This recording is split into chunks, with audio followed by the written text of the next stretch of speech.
नमस्कार विद्यार्थी मित्रांनो, तुमचे करंट्स अफेअर बाय शुभम लांबट या यूट्यूब चॅनलवर स्वागत आहे। आणि आजच्या लेक्चरमध्ये आपण 1 जुलै ते 31 जुलै 2026 या दरम्यान जेवढ्याही चालू घडामोडी झाल्या त्या सर्व डिस्कस करणार आहोत। आणि कशा डिस्कस करणार आहोत? To the point exam oriented पद्धतीने। मग आता ह्या व्हिडिओमध्ये काय असणार आहे तर जुलै 2026 या दरम्यान जेवढ्याही घडामोडी झाल्या, मग ते महत्त्वाचे पुरस्कार असो, महत्त्वाच्या नियुक्त्या, पहिल्या वहिल्या घडामोडी, विज्ञान तंत्रज्ञान घडामोडी, महत्त्वाच्या योजना, ॲप्स असतील, काही प्रोजेक्ट्स आहे महत्त्वाचे, त्याच्यानंतर ऑपरेशन्स, त्याच्यानंतर दिनविशेष आणि महत्त्वाची पुस्तके ज्यावर प्रश्न विचारले जातात, हा सगळा डेटा आपण याच्यामध्ये बघणार आहोत। ठीक आहे, मग तुम्ही काय करा, व्हिडिओ शेवटपर्यंत बघा, नक्कीच तुम्हाला याचा फायदा होणार आहे। सर, हा व्हिडिओ कोणी बघितला पाहिजे? तर जे MPSCची तयारी करतात, मग ते राज्यसेवेची पूर्वपरीक्षा असो की संयुक्त गट ब गट क ची पूर्व मुख्य परीक्षा, आता लेटेस्टमध्ये तलाठी भरती ॲड झाली आहे, ज्याला आपण ग्राम महसूल अधिकारी म्हणतो। ठीक आहे, 1539 जागा ॲड झाल्या, तर त्याची प्रिपरेशन करत असणार त्यांना हा व्हिडिओ उपयुक्त पडणार आहे। किंवा TCS IBPS या संस्थेद्वारे जे वेगवेगळे सरळ सेवेचे पेपर कंडक्ट केले जाते, ज्याच्यामध्ये मराठीमध्ये करंट अफेअर विचारले जाते, त्या विद्यार्थ्यांना सुद्धा हा व्हिडिओ काय पडणार आहे, उपयोगी पडणार आहे। ठीक आहे, मग आता तुम्हाला काय करायचं आहे, फक्त व्हिडिओ बघायचा आहे आणि मी तुम्हाला डिक्टेट करतोय, त्याच्या नोट्स तुम्हाला तयार करायचे आहे। आता बघा, दोन पार्ट आहे नोट्सच्या बाबतीत। एक तर तुम्ही हँड रिटन नोट्स तयार करा, जेणेकरून त्याची रिव्हिजन रिकॉल करण्यासाठी तुम्हाला पेपरच्या अगोदर मदत होईल।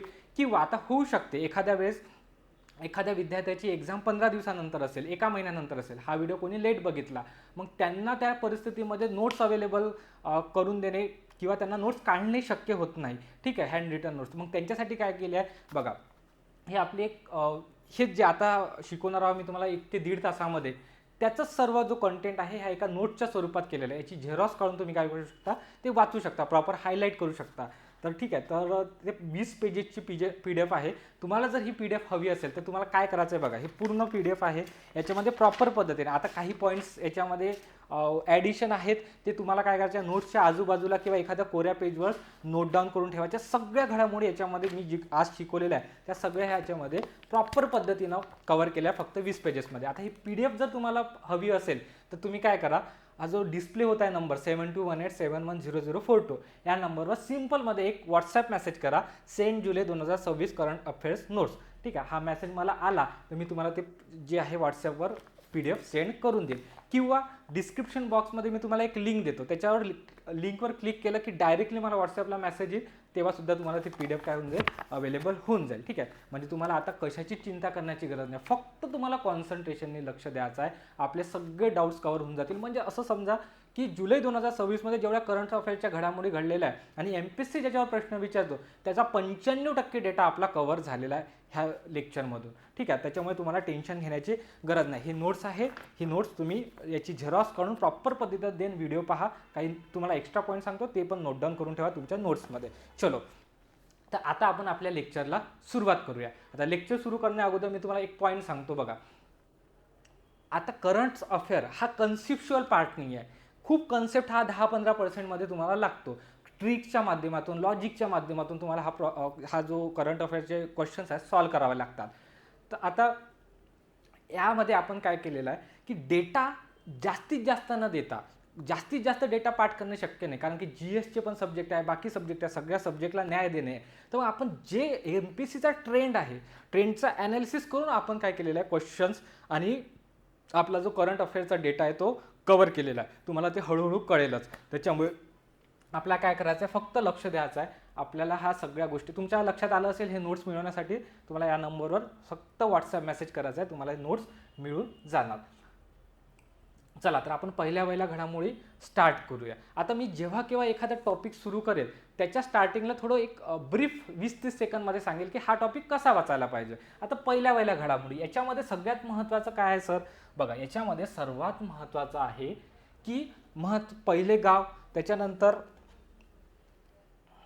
ठीक आहे, पहिले गाव, पहिला जिल्हा, त्याच्यानंतर पहिले AI घडामोडी जर असेल, एखाद्या राज्याबद्दल, एखाद्या राज्याने पहिल्यांदा जर काही कामगिरी केली असेल तर ह्या सर्व घडामोडीचा अभ्यास आपल्याला ह्या व्हिडिओमध्ये करणे, ह्या पहिल्या वहिल्या घडामोडीमध्ये अभ्यास करणे आवश्यक आहे। ठीक आहे, त्याच दृष्टिकोनातून आपण आता आपल्या कंटेंटला स्टार्ट करूया। बघा, भारतातील पहिले काय म्हटलेलं आहे, भारतातील पहिले इमर्सिव्ह भाषा शब्दलोक संग्रहालय जे आहे हे कोठे स्थापन करण्यात आले, तर हे स्थापन करण्यात आले कलकत्ता येथे. ठीक आहे. आता हा झाला एक पॉईंट. या न्यूजच्या रिलेटेड आपल्याला एक दोन पॉईंट माहीत असणे आवश्यक आहे. ठीक आहे. सगळ्यात पहिला पॉईंट तर काय माहीत पाहिजे, कोठे स्थापन झाली, कोलकाता. कोलकातामध्ये नॅशनल लायब्ररी आहे. ठीक आहे. तर त्या परिसरामध्ये हे शब्दलोक संग्रहालय स्थापन करण्यात आले. पहिला पॉईंट. ठीक आहे सर. दुसरा नंबरचा पॉईंट की हा जो संग्रहालय आहे कशासाठी उभारण्यात आलेला आहे, त्याचा उद्देश असणार ना. मग त्याचा जो उद्देश आहे काय आहे सर, याच्यावरही प्रश्न विचारला जाऊ शकते. सर मग तुम्ही इथे का बरं डिस्क्रिप्टिव्हली दिला नाही, कारण सांगतो. फक्त महत्त्वाचं ठिकाण आहे कोलकाता, बाकी गोष्टी ह्या दुय्यम, त्याच्यावर प्रश्न खूप रेअरली विचारला जाणार. आता उद्देश, त्या शब्दलोक, आता तुम्ही हे ऐकत आहे ना, तुम्हाला 100% तुमच्या डोक्यामध्ये बसून जाणार आहे. शब्दलोक, शब्दलोक. आता शब्द आणि लोक कशाशी संबंधित वाटते, शब्द हा भाषेच्या संबंधित आहे. ठीक आहे. मग हे संग्रहालय सुद्धा कशाच्या संबंधित आहे, भाषेच्या संबंधित आहे. आपल्या राज्यघटनेच्या अनुसूची 8 मध्ये ज्या 22 भाषा दिलेल्या आहेत, त्या 22 भाषांचा इतिहास सांगणारं त्याचं ते म्युझियम आहे. त्या म्युझियममध्ये त्या 22 भाषेचा इतिहास दिलेला आहे. आता मूळ घटनेमध्ये आपल्या किती भाषा होत्या, तर 14 भाषा. आता बघा, हा झाला करंट अफेअर आणि याच्या बाजूला आपला काय होणार, जीएसचा कव्हर होणार आहे डेटा. तर आपण त्याच्यावर जास्त फोकस नाही करू, कारण की आपला व्हिडिओ खूप लेंदी होऊन जाणार. पण जस्ट तुम्हाला सांगतो की कसं तुम्ही रिलेट करायला पाहिजे. आता अधिकृत भाषा आहे आपल्या अनुसूची 8 मध्ये 22. तर तुम्हाला ते पण तुम्ही जीएसमध्ये एकदा वाचून रिकॉल करून घ्यायचं की भारतीय राज्यघटनेच्या मूळ घटनेमध्ये किती भाषा होत्या. तर मूळ घटनेमध्ये एकूण 14 भाषा होत्या सर. ठीक आहे. आणि आता किती झालेल्या, घटना दुरुस्ती त्याच्यात ॲडिशन होऊन आता टोटल 22 भाषा झालेला आहे. आणि हे शब्दलोक संग्रहालय काय करते, तर ह्या 22 भाषांचा जे आहे इतिहास तिथे डिस्प्ले करते किंवा इतिहास सांगते. त्याच्यासाठी हे संग्रहालय बांधण्यात आलेलं आहे. तिसऱ्या नंबरचा मुद्दा तुम्हाला हे माहीत पाहिजे की या संग्रहालयाचं उद्घाटन कोणाच्या हस्ते झालं. त्याचं उद्घाटन हे भारताचे केंद्रीय गृहमंत्री अमित शहा यांच्या हस्ते झाला. आणि 4 नंबरचा एकदम, त्याला मी रँक 4 नंबर का दिली, कारण की याच्यावर प्रश्न विचारणं म्हणजे काय म्हणता येईल, लोएस्ट क्वालिटीचा क्वेश्चन होणार आहे. तो स्टॅटिक डेटा म्हणतो आपण त्याला. तो कोणता स्टॅटिक डेटा आहे, तर याचं उद्घाटन कोणत्या दिवशी झालं, तर 19 जुलै 2026 रोजी याचं उद्घाटन करण्यात आलं. ठीक आहे. तर कोणाच्या हस्ते, केंद्रीय गृहमंत्री अमित शहा यांच्या हस्ते. कुठे, तर कोलकाता येथे. आणि उद्देश काय होता, तर त्या 22 भाषांचा अधिकृत भाषा ज्या आहे राज्यघटनेच्या अनुसूची 8 मध्ये त्यांचा इतिहास सांगण्यासाठी ते शब्दलोक संग्रहालय स्थापन करण्यात आलं होतं. तर अशाच पद्धतीनं तुम्हाला प्रत्येक करंट अफेअरला बघायचं आहे. मी आता प्रत्येक ठिकाणी तुम्हाला जीएसला जॉईन करून सांगणार नाही, पण तुम्ही समजून जायचं की बघा इथे जीएस आपल्याला कुठे ना कुठे वाचण्याची गरज आहे. आणि तुम्हाला सांगतो, तुम्ही जर डिमांड करत असणार सर तुम्ही जीएसचा पण टॉपिक कव्हर करा, आपण एक तशा पद्धतीनं करंट अफेअर प्लस जीएस अशा टॉपिकचा एक व्हिडिओ घेऊन येत जाऊ. की तुम्ही जर म्हणत असणार सर MCQ घ्या आणि त्याच्यावरून आम्हाला समजून सांगा, ते पण मी तुमच्यासाठी करायला तयार आहे. सर आम्हाला प्रत्येकी अशाच प्रकारचे मंथली व्हिडिओ पाहिजे आहेत आणि नोट्स तुम्ही ज्या बनवलेल्या आहेत त्या पाहिजे आहेत, ते पण मी द्यायला तयार आहे. फक्त माझी एकच अट आहे, डिमांड सप्लायची. तुम्ही डिमांड करा, मी सप्लाय करतो. मला डिमांड कळायला हवी. सर डिमांड कशी कळेल तुम्हाला, तर मला फक्त एका गोष्टीतून कळू शकते, तुमच्या कमेंट बॉक्समधून भरभरून कमेंट्स करा. तुम्हाला नेक्स्ट व्हिडिओ पाहिजे असेल तर फक्त एवढं म्हणा, सर ऑगस्ट महिन्याचा व्हिडिओ घेऊन या. सर आम्हाला नोट्सची आवश्यकता आहे, तुम्ही नोट्स द्या. किंवा सर तुम्हाला ह्या व्हिडिओमध्ये हे इम्प्रूव्हमेंट करण्याची आवश्यकता आहे, सर ही सजेशन आहे, असं केलं तर अशाने अजून बेटर होईल. तर ह्या सगळ्या गोष्टीचं तुम्ही काय करा, कमेंट बॉक्समध्ये मला कळवा. आणि नक्कीच तुम्हाला व्हिडिओ झाल्यानंतर तुम्ही कळू शकता की तुम्हाला व्हिडिओ कसा वाटला कसा नाही. ठीक आहे. तर ह्या सगळ्या गोष्टी कळल्यानंतरच आपण, तेच माझं मोटिवेशन आहे. माझ्यासमोर दुसरं मोटिवेशन काहीच नाही आहे. हे फक्त स्क्रीन, कॅमेरा आणि त्याच्या पाठीमागं असणारे जे तुम्ही हजारो लाखो विद्यार्थी आहे त्यांच्यातून मिळणारा जो अभिप्राय, तेच माझं मोटिवेशन राहणार आहे. म्हणून माझा प्रामाणिक प्रयत्न आहे याच्यामध्ये हे तुमच्यापर्यंत जास्तीत जास्त जो आहे डेटा करंट अफेअर्सचा प्रॉपर पद्धतीनं गेला पाहिजे. इवन मी तुम्हाला टेलिग्रामवर डेली क्विजेससुद्धा देणार आहोत. रोजचे 2-3 क्वेश्चन्स टाकत जाईन, पण हाय क्वालिटी कंटेंट टाकत जाईल. त्याला तुम्ही जॉईन होऊन जा. ठीक आहे. तर ह्या सगळ्या गोष्टीचा तुमच्याला याचा फायदा होणार आहे. आता बघा, भारतातील पहिले आदर्श सीमावर्ती गाव. ठीक आहे सर, आदर्श सीमावर्ती गाव कोणतं आहे, तर चुमूर लडाखमध्ये आहे. ओके, ठीक आहे. आता समजलं सर, हे आदर्श सीमावर्ती गाव आहे. अजून याच्या रिलेटेड काही न्यूज आहे का, हो आहे. बघा, सीमावर्ती, आदर्श सीमावर्ती म्हटलं, परंतु जर तुम्हाला असं म्हटलं की सीमावर्ती असं एक कोणतं गाव आहे त्याने की सौर ऊर्जे पूर्णपणे, ते जे गाव आहे सौर ऊर्जेवर चालते, ते गाव कोणतं आहे? ते मासाळी नावाचं गाव आहे. हे कुठे आहे? हे आहे गुजरातमध्ये. ठीक आहे. अजून एक न्यूज आहे का सर याच्या रिलेटेड? हो, अजून एक न्यूज आहे बघा. एक 2023 मध्ये न्यूज आली होती की भारतातील पहिलं गाव कोणतं आहे, बरोबर, म्हणजे सीमावरती जे गाव आहे त्याच्यात पहिलं गाव कोणतं आहे, तर ते आहे माना नावाचं. कुठे आहे रे हे? हे आहे उत्तराखंडमध्ये. तर उत्तराखंडचं शेवटचं गाव पण भारतातील पहिले गाव, तिथून स्टार्टिंग होते असं त्यांनी जाहीर केलेलं आहे केंद्र सरकारने. तर हे जे पॉईंट्स असतात ना असे तुमचे कव्हर झाले पाहिजे. बस, तुम्हाला कोणीच अडवू शकत नाही करंट अफेअरमध्ये पैकीच्या पैकी गुण मिळवण्यासाठी. आता सर 15 15 मिळणे शक्य आहे का? नाही. पैकीच्या पैकी म्हणजे काय? माझा पैकीच्या पैकी आहे 15 पैकी 13-14 क्वेश्चन्स तुमचे बरोबर आले पाहिजे. 12पर्यंत जरी जर बरोबर आले ना, हे MPSCच्या विद्यार्थी जे प्रिपरेशन करत आहे त्यांना माहीत आहे की हे मार्क्स मिळवणं म्हणजे आपण एकदम सेफ झालेलं आहे त्या पेपरमध्ये. आपण तो एक प्रश्न सोडवण्याच्या मागे कठीणवाला बाकीचंही करंट अफेअर जे महत्त्वाचं असते ते सोडून देतो. कॉमन मिनिममवर आपल्याला फोकस करणे महत्त्वाचे असते. चलो, तामिळनाडूचे पहिले पूर्णपणे कार्यरत हवामान अनुकूल क्लायमेट रिसायलेंट गाव कोणतं ठरलं आहे? तर किल्लाई नावाचं. भारतातील पहिले शासकीय AI विद्यापीठ सुरू करणारे राज्य? कर्नाटक. कन्फ्यूज होने का नहीं, यहाँ पे क्या दिया है? शासकीय AI विद्यापीठ म्हटलेलं आहे. ठीक आहे, सुरू केलं आहे कर्नाटकने, पण घोषणा करणारं पहिलं राज्य म्हटलं ते महाराष्ट्र असणार आहे. महाराष्ट्र सरकारने कर्जत येथे पहिलं AI विद्यापीठ स्थापन करण्याची घोषणा केली होती, परंतु अजून स्थापन केलं नाही. परंतु केरळ राज्याने कर्नाटक राज्याने काय केलं आहे रे? AI विद्यापीठ सुरू केलं आहे शासकीय. ठीक आहे. भारतातील पहिले खाजगी वैद्यकीय संग्रहालयाचे उद्घाटन करणारे राज्य केरळ आहे. जोखीम आधारित व्यवसाय मंजुरी प्रणाली लागू करणारे देशातील पहिले राज्य छत्तीसगड आहे. पहिल्या राष्ट्रीय ग्रामीण विकास संमेलनाचे, आता जेव्हा जेव्हा असे संमेलन जे पहिल्यांदा घडत असेल त्या पहिल्या घडत असलेल्या संमेलनावर आपल्याला फोकस करायचा आहे. ठीक आहे सर, मग आता याच्याबद्दल मला 2-3 पॉईंट माहीत पाहिजे. कोणते 2-3 पॉईंट माहीत पाहिजे? की बस, हे जे संमेलन आहे कोठे आयोजित करण्यात आलं होतं? हे आयोजित करण्यात आलं होतं नवी दिल्ली येथे. ठीक आहे सर, झाला हा एक पॉईंट इथंच कव्हर झालेला आहे. सर याचं उद्घाटन कोणी केलं असेल ना? हो, देशाचे कृषी मंत्री. कोण आहे रे देशाचे कृषी मंत्री? शिवराज सिंग चौहान यांनी याचं उद्घाटन केलं होतं. बस या 2 पॉईंट लक्षात ठेवा. याची तारीख सुद्धा पाठ करण्याची गरज नाही. याची तारीख का बरं सांगितली आपण, कोणत्या दिवशी उद्घाटन झालं? कारण की तो हायलाइटेड मुद्दा आहे, महत्त्वाचा आहे. ठीक आहे, म्हणून तशा इव्हेंटची आपण तारीख पाठ करायच्या. पण प्रत्येक संमेलनाचे, प्रत्येक आयोगाचे, स्थापनाचे काहीच आपल्याला तेवढं पाठ करण्याची गरज नाही आहे. डिजिटल आणि न्यायपालिकेशी संलग्न वन्यजीव गुन्हे व्यवस्थापन प्रणाली साध्य करणारे पहिले राज्य केरळ. केरळ, तामिळनाडू, आंध्र प्रदेश आणि कर्नाटक हे 4 राज्य आपले पहिले मध्ये हिट असतात. ठीक आहे, आणि त्याच्यातलं फेमस आपलं तर केरळ ठेवलेलंच आहे. आता केरळ काय म्हटलेलं आहे? डिजिटल आणि न्यायपालिकेशी संलग्न वन्यजीव गुन्हे व्यवस्थापन करणारे, कीवर्ड पकडायचा, वन्यजीव गुन्हे व्यवस्थापन प्रणाली साध्य करणारे केरळ. आता केरळ बघा, ज्येष्ठांसाठी आयोग स्थापन करणारे पहिले राज्य केरळ. ज्येष्ठांसाठी स्वतंत्र अर्थसंकल्प लागू आणणारे राज्य केरळच. राईट टू डिस्कनेक्ट म्हणजे जे कर्मचारी आहे, शासकीय कर्मचारी किंवा इतर कुठे पण प्रायव्हेट सेक्टरमध्ये काम करत आहे, त्यांचा जो वर्किंग आवर झाल्यानंतर जो टाईम असते त्याच्यामध्ये त्यांच्या बॉसने किंवा त्यांच्या संघटनेतल्या उच्च पदस्थ व्यक्तीनं त्यांच्याशी जर त्या पद्धतीनं संपर्क केला कामाच्या व्यतिरिक्त, तर त्यांचा हक्क आहे कर्मचाऱ्यांचा राईट टू डिस्कनेक्ट, म्हणजे ते न करण्याचा. ठीक आहे, वर्किंग आवरमध्ये कामं सांगा पण नंतर सांगू नका. तर ह्या असं हे राईट टू डिस्कनेक्ट जे कायदा आहे लागू करणारं पहिलं राज्य कोणतं आहे? तर केरळच राज्य आहे. अजून भरपूर घडामोडी आहे. त्याच्यानंतर डिजिटली साक्षर झालेलं राज्य 100% केरळच. अजून काय सांगता येईल केरळबद्दल?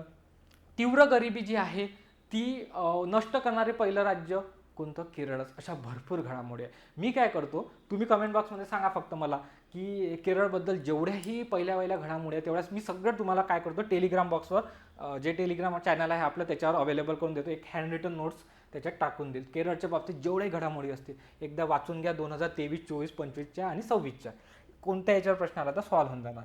भारताच्या पहिल्या ग्रीनफील्ड रिफायनरी कम पेट्रोकेमिकल कॉम्प्लेक्सचे उद्घाटन कुठे करण्यात आलं रे? राजस्थानमध्ये करण्यात आलं. जपान ओपन महिला एकेरीचे विजेतेपद जिंकणारी पहिली भारतीय बॅडमिंटनपटू कोण आहे?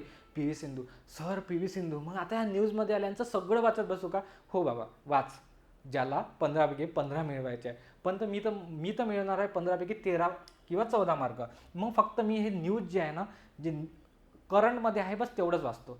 जपान ओपन महिला एकेरीचे विजेतेपद जिंकणारी भारतीय पहिली खेळाडू पी.व्ही. सिंधू. आता पी.व्ही. सिंधूबद्दल वाचायला गेलो, त्यांनी कोणते कोणते पदक, त्यांना कोणते कोणते पुरस्कार मिळाले आहे, पद्मश्री, पद्मभूषण, त्याच्यानंतर त्यांनी कोणत्या कोणत्या स्पर्धा जिंकलेल्या आहे, त्या मूळच्या सगळ्या गोष्टी वाचणे आवश्यक आहे. मॅगझिनमध्ये वाचा, परंतु पहिलं प्रिफरन्स काय पाहिजे, सध्या करंटमधली जी न्यूज आहे त्याच्यावर फोकस राहून. कळलं का? बस आत्तापुरतं एवढं लक्षात ठेवा की जपान ओपन महिला एकेरीचे विजेतेपद जिंकणारी पहिली भारतीय बॅडमिंटनपटू पी.व्ही. सिंधू. जागतिक ज्युनियर स्क्वॅश अजिंक्यपद स्पर्धा 2026चे जेतेपद पटणारी पहिली भारतीय खेळाडू कोण आहे रे? अनहाद सिंग. ह्या ज्या पहिल्या खेळाडू आहे, ह्या क्रीडा घडामोडीमधल्या या महिन्यातल्या 2 महत्त्वाच्या घडामोडी आहे, लक्षात ठेवा. आणि शब्दलोक संग्रहालय याच्यावर हायली रिकमेंडेड आहे, कुठे ना कुठे तुम्हाला प्रश्न विचारल्या जाणार, म्हणून लक्षात ठेवायचा आहे. महाराष्ट्रातील पहिले AI सक्षम, याच्यावर 100% तुम्हाला सांगतो, म्हणजे या येणाऱ्या 6-7 महिन्यामध्ये जे एक्झाम होईल त्याच्यामध्ये प्रश्न राहील. महाराष्ट्रातील पहिले AI सक्षम का बरं सर? AI सक्षम आहे, AI रिलेटेड घडामोडी आहे, त्याच्यामध्ये महाराष्ट्रातली आहे, महत्त्वाची आहे. ठाणे खाडी फ्लेमिंगो अभयारण्याला मान मिळालेला आहे. ठीक आहे सर, ठाणे फ्लेमिंगो सर हे रामसर यादीमध्ये आहे का? हो, लोणार सरोवर, ठाणे फ्लेमिंगो, ठीक आहे, अजून एक आहे. असे 3 रामसर स्थळं महाराष्ट्रातले इन्क्लूड आहे. मला कमेंट बॉक्समध्ये सांगा बरं, एकूण भारतामध्ये रामसर स्थळं किती आहे? ठीक आहे. आता आपण जागतिक वारसा यादी पण बघणार आहोत, काळजी करू नका. फिफा वर्ल्ड कप आहे ते पण डिस्कस करणार आहोत.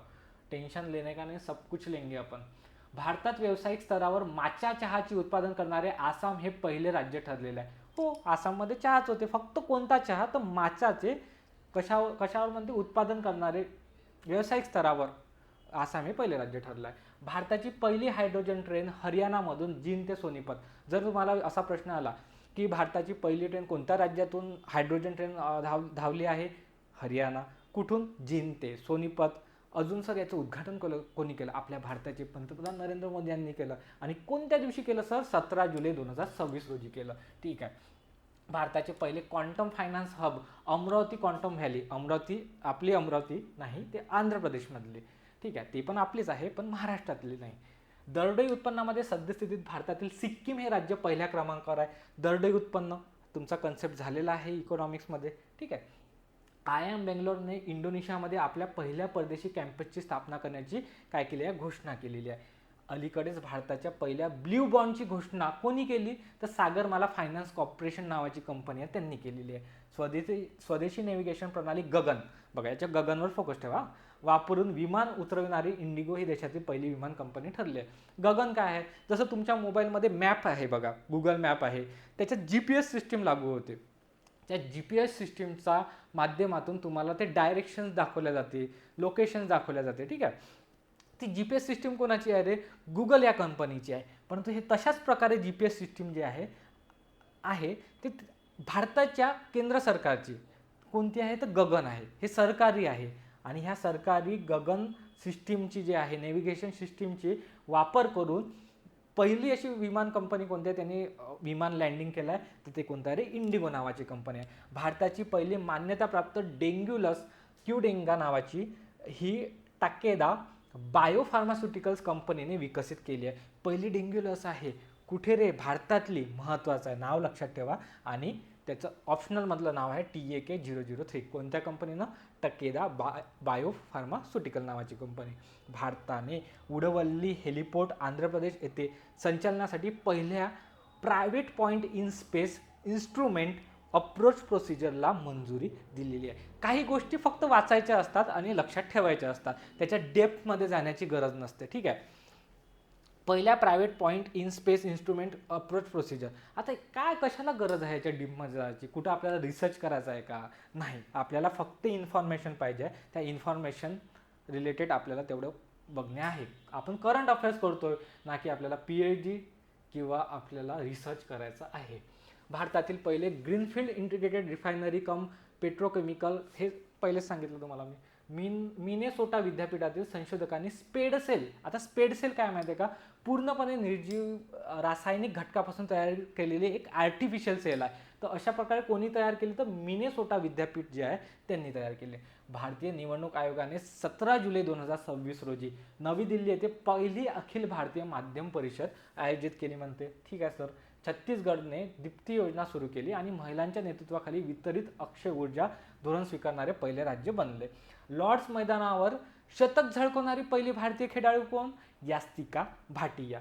केंद्रीय मंत्री सर्बानंद सोनोवाल यांनी दादरी येथे एपी मोलार मेससाठी भारतात तयार करण्यात आलेल्या पहिल्या निर्यात आयात शिपिंग कंटेनरचे अनावरण केले. करू द्या, काही हरकत नाही. भारताच्या पहिल्या खासगी क्षेत्रातील ऑर्बिटल क्लास पुनरुपयोग्य म्हणजे काय, तर एकदा रॉकेट पाठवलं पुन्हा जमिनीवर येणार आणि त्याचा वापर करून पुन्हा आपण त्याला काय करू शकतो, लॉन्च करू शकतो. अशा मोहिमेचं नाव काय ठेवण्यात आलं?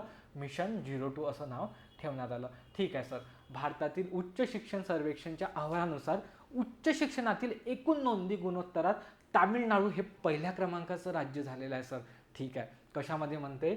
उच्च शिक्षणातील एकूण, बघा कशामध्ये, उच्च शिक्षणातील एकूण नोंदणीमध्ये हे राज्य काय झालेलं आहे? पहिल्या क्रमांकाचं राज्य झालं आहे.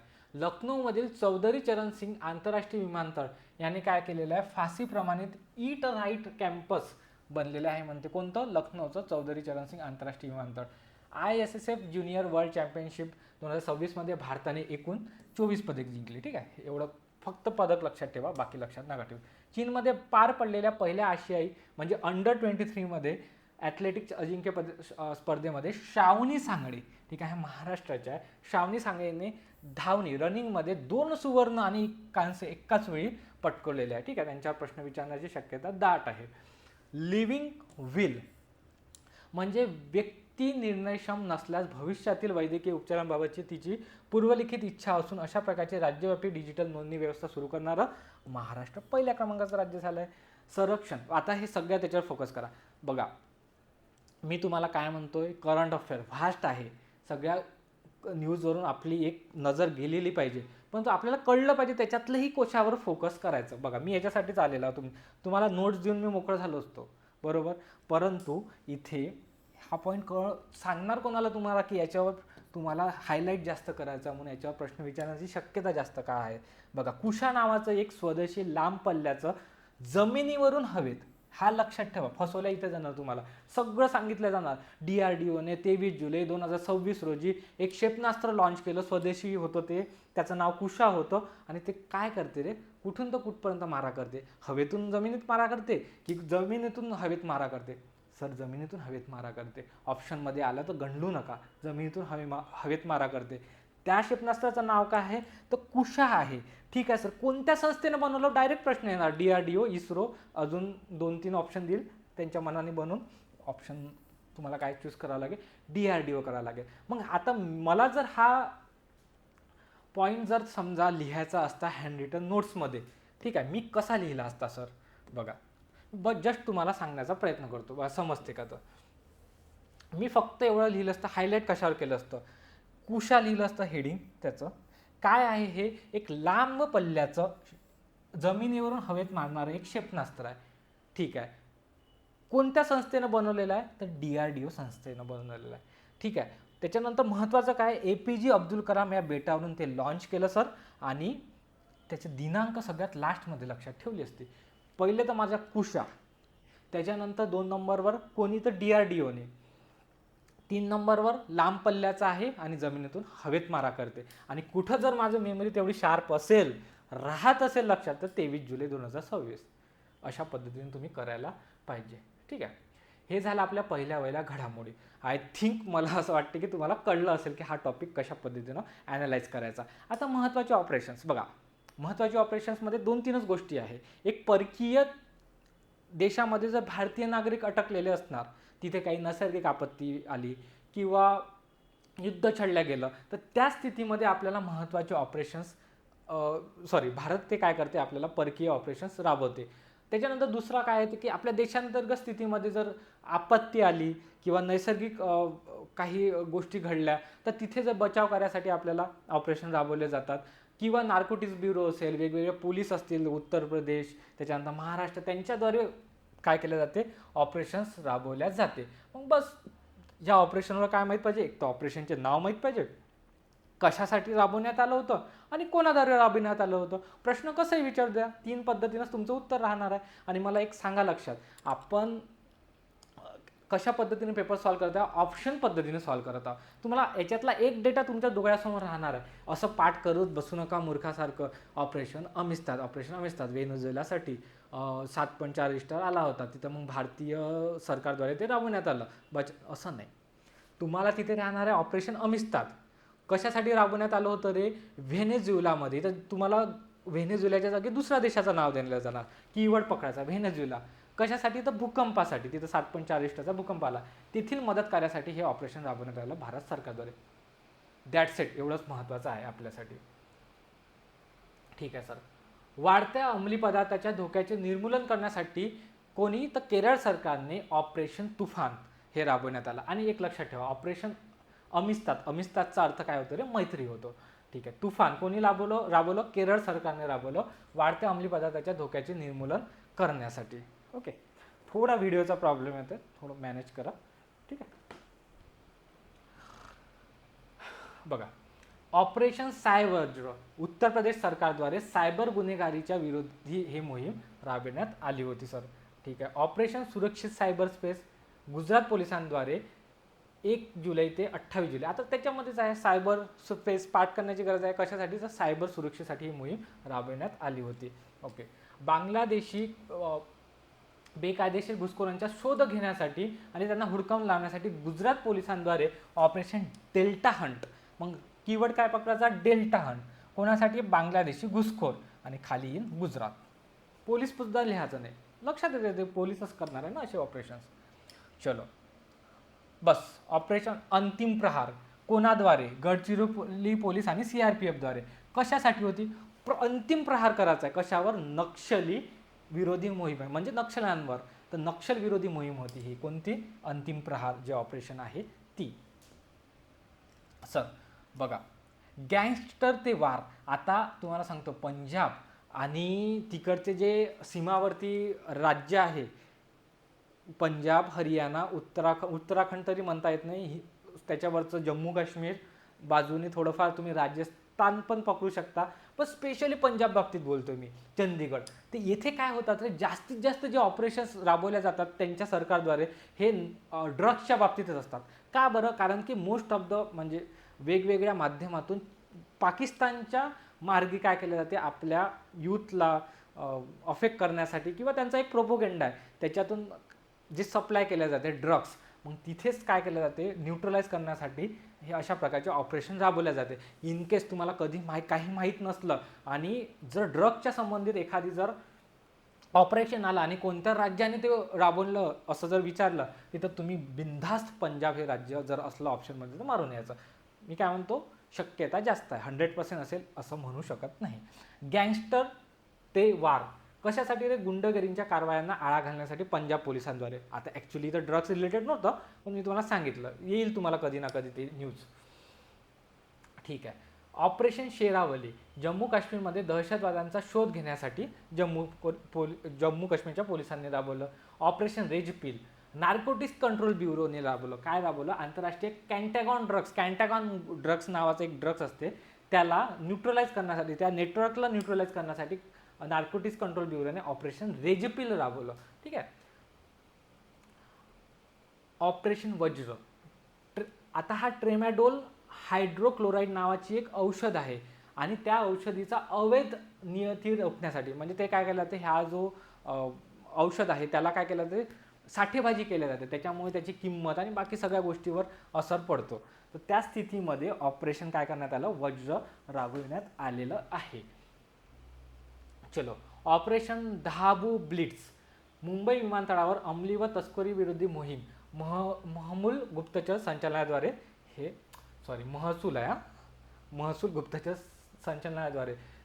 थोडा व्हिडिओचा इश्यू येतोय, थोडा किंवा डिस्टर्बन्स होते, ते इट्स ओके. चलो ठीक आहे. ऑपरेशन धाबू ब्लिट्स. ऑपरेशन हिमराहात कोणी? तर भारतीय लष्कराद्वारे हे राबवण्यात आलेलं ऑपरेशन आहे. सिक्कीममधील मुसळधार बर्फवृष्टी दरम्यान अडकलेल्या पर्यटकांना सुरक्षित बाहेर काढण्यासाठी. बघा, आता हिमराहात आता हिमरात थोडं डोकं लावायचं की ही कुठं असेल तर वरच्या साईडनंच हिमाचल प्रदेश, त्याच्यानंतर उत्तराखंड ह्या साईडनंच कुठंतरी काहीतरी बर्फाच्या रिलेटेड किंवा हिमाच्या रिलेटेड काही घडामोड झाली असेल, तिथून बचाव कार्यासाठी आपल्याला हे ऑपरेशन राबवण्यात आलेलं आहे. कोणी राबवलं? भारतीय लष्कराने. कुठे? तर हे सिक्कीममध्ये. फक्त आता इथे लक्षात ठेवणं महत्त्वाचं आहे, हिम राहत कुठे बचाव कार्यासाठी? तर सिक्कीम या राज्यामध्ये बचाव कार्यासाठी राबवण्यात आलेलं ऑपरेशन आहे. ठीक आहे. ऑपरेशन जलराहत. आसाममधील पूर बघा, हिम राहत म्हटलं तर बर्फवृष्टीसाठी. कुठे? सिक्कीम.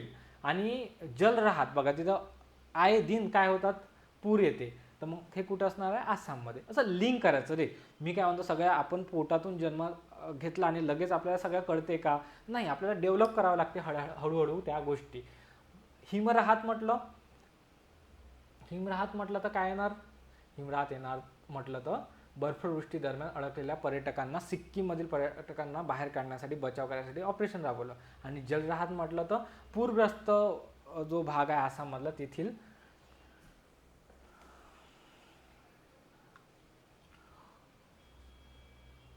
नागरिकांना काढण्यासाठी ते ऑपरेशन राबवण्यात आलं. ठीक आहे. ऑपरेशन शाबान काय म्हणते? ऑपरेशन शाबान पोलीस आणि नागरिकांच्या मृत्यूस कारणीभूत ठरलेल्या हल्ल्यानंतर पाकिस्तानने बलुचिस्तानमध्ये हे ऑपरेशन राबवलेलं म्हणते. ऑपरेशन शाबान कोणाद्वारे राबवण्यात आलं? पाकिस्तान पोलिसांद्वारे. कुठे?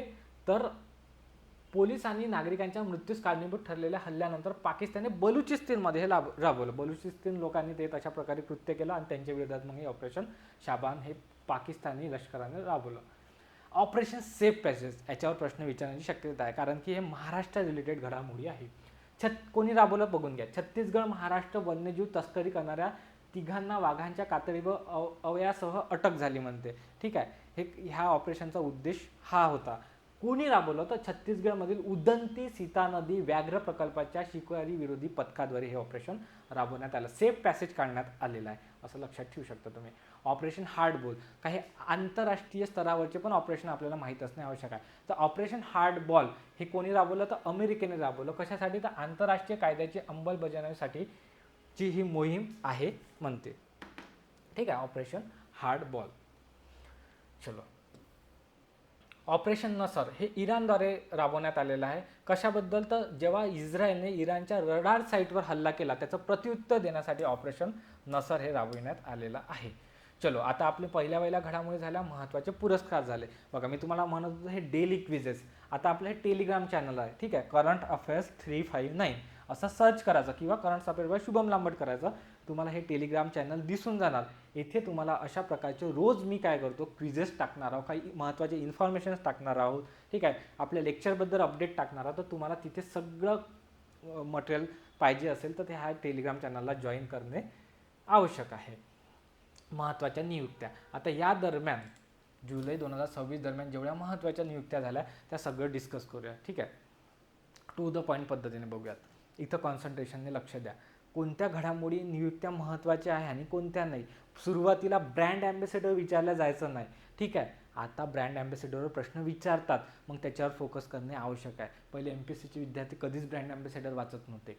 त्याच्यानंतर कॉन्स्टिट्युशनल नियुक्त्या असतात, ज्या म्हणजे काय म्हणतील तुम्हाला, संविधानिक नियुक्त्या आहे, त्याच्यावर फोकस करणे महत्त्वाचं आहे. वैधानिक नियुक्त्या म्हणजे जे महत्त्वाचे वैधानिक आयोग असतात, राष्ट्रीय मानवाधिकार आयोग झाला, ते पण घेतोच मी, तुम्हाला सगळं घेतो. त्यांचे जे अध्यक्ष असतात, त्यांची जी नियुक्ती झाली तर त्यांच्याबद्दल माहीत असणं आवश्यक आहे. चलो, आता आपण वन बाय वन बघूया. नीती आयोग माहीत आहे का रे तुम्हाला? नीती आयोग, सरकारने नियोजन आयोग जो होता त्याच्या जागी काय करण्यात आलं? 1 जानेवारी 2015 रोजी. ठीक आहे. 1 जानेवारी 2015 रोजी नीती आयोगाची स्थापना केली. आणि हे नीती आयोग काय आहे? तर हे थिंक टँक आहे. ठीक आहे.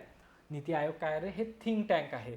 कोणाचं? भारत सरकारचं. जर काही एखादी पॉलिसी बनवायची असेल किंवा काही सजेशन द्यायचे असेल सरकारला, तर हे नीती आयोग काय करते? एक सल्लागार स्वरूपी ते सजेशन देते. ते भारत सरकारला इम्प्लिमेंट करणं बंधनकारक असते का रे? नाही. ठीक आहे. त्याच्यानंतर ह्या नीती आयोगाचे अध्यक्ष कोण असतात? तर त्याचे अध्यक्ष असतात भारताचे पंतप्रधान. ठीक आहे. अध्यक्ष कोण असते नीती आयोगाचे? भारताचे पंतप्रधान. ते कोण आहे सध्या तरी? नरेंद्र मोदी आहेत. ठीक आहे. उपाध्यक्ष कोण आहे हे पण माहीत पाहिजे. नीती आयोगाचे उपाध्यक्ष कोण आहे? सध्या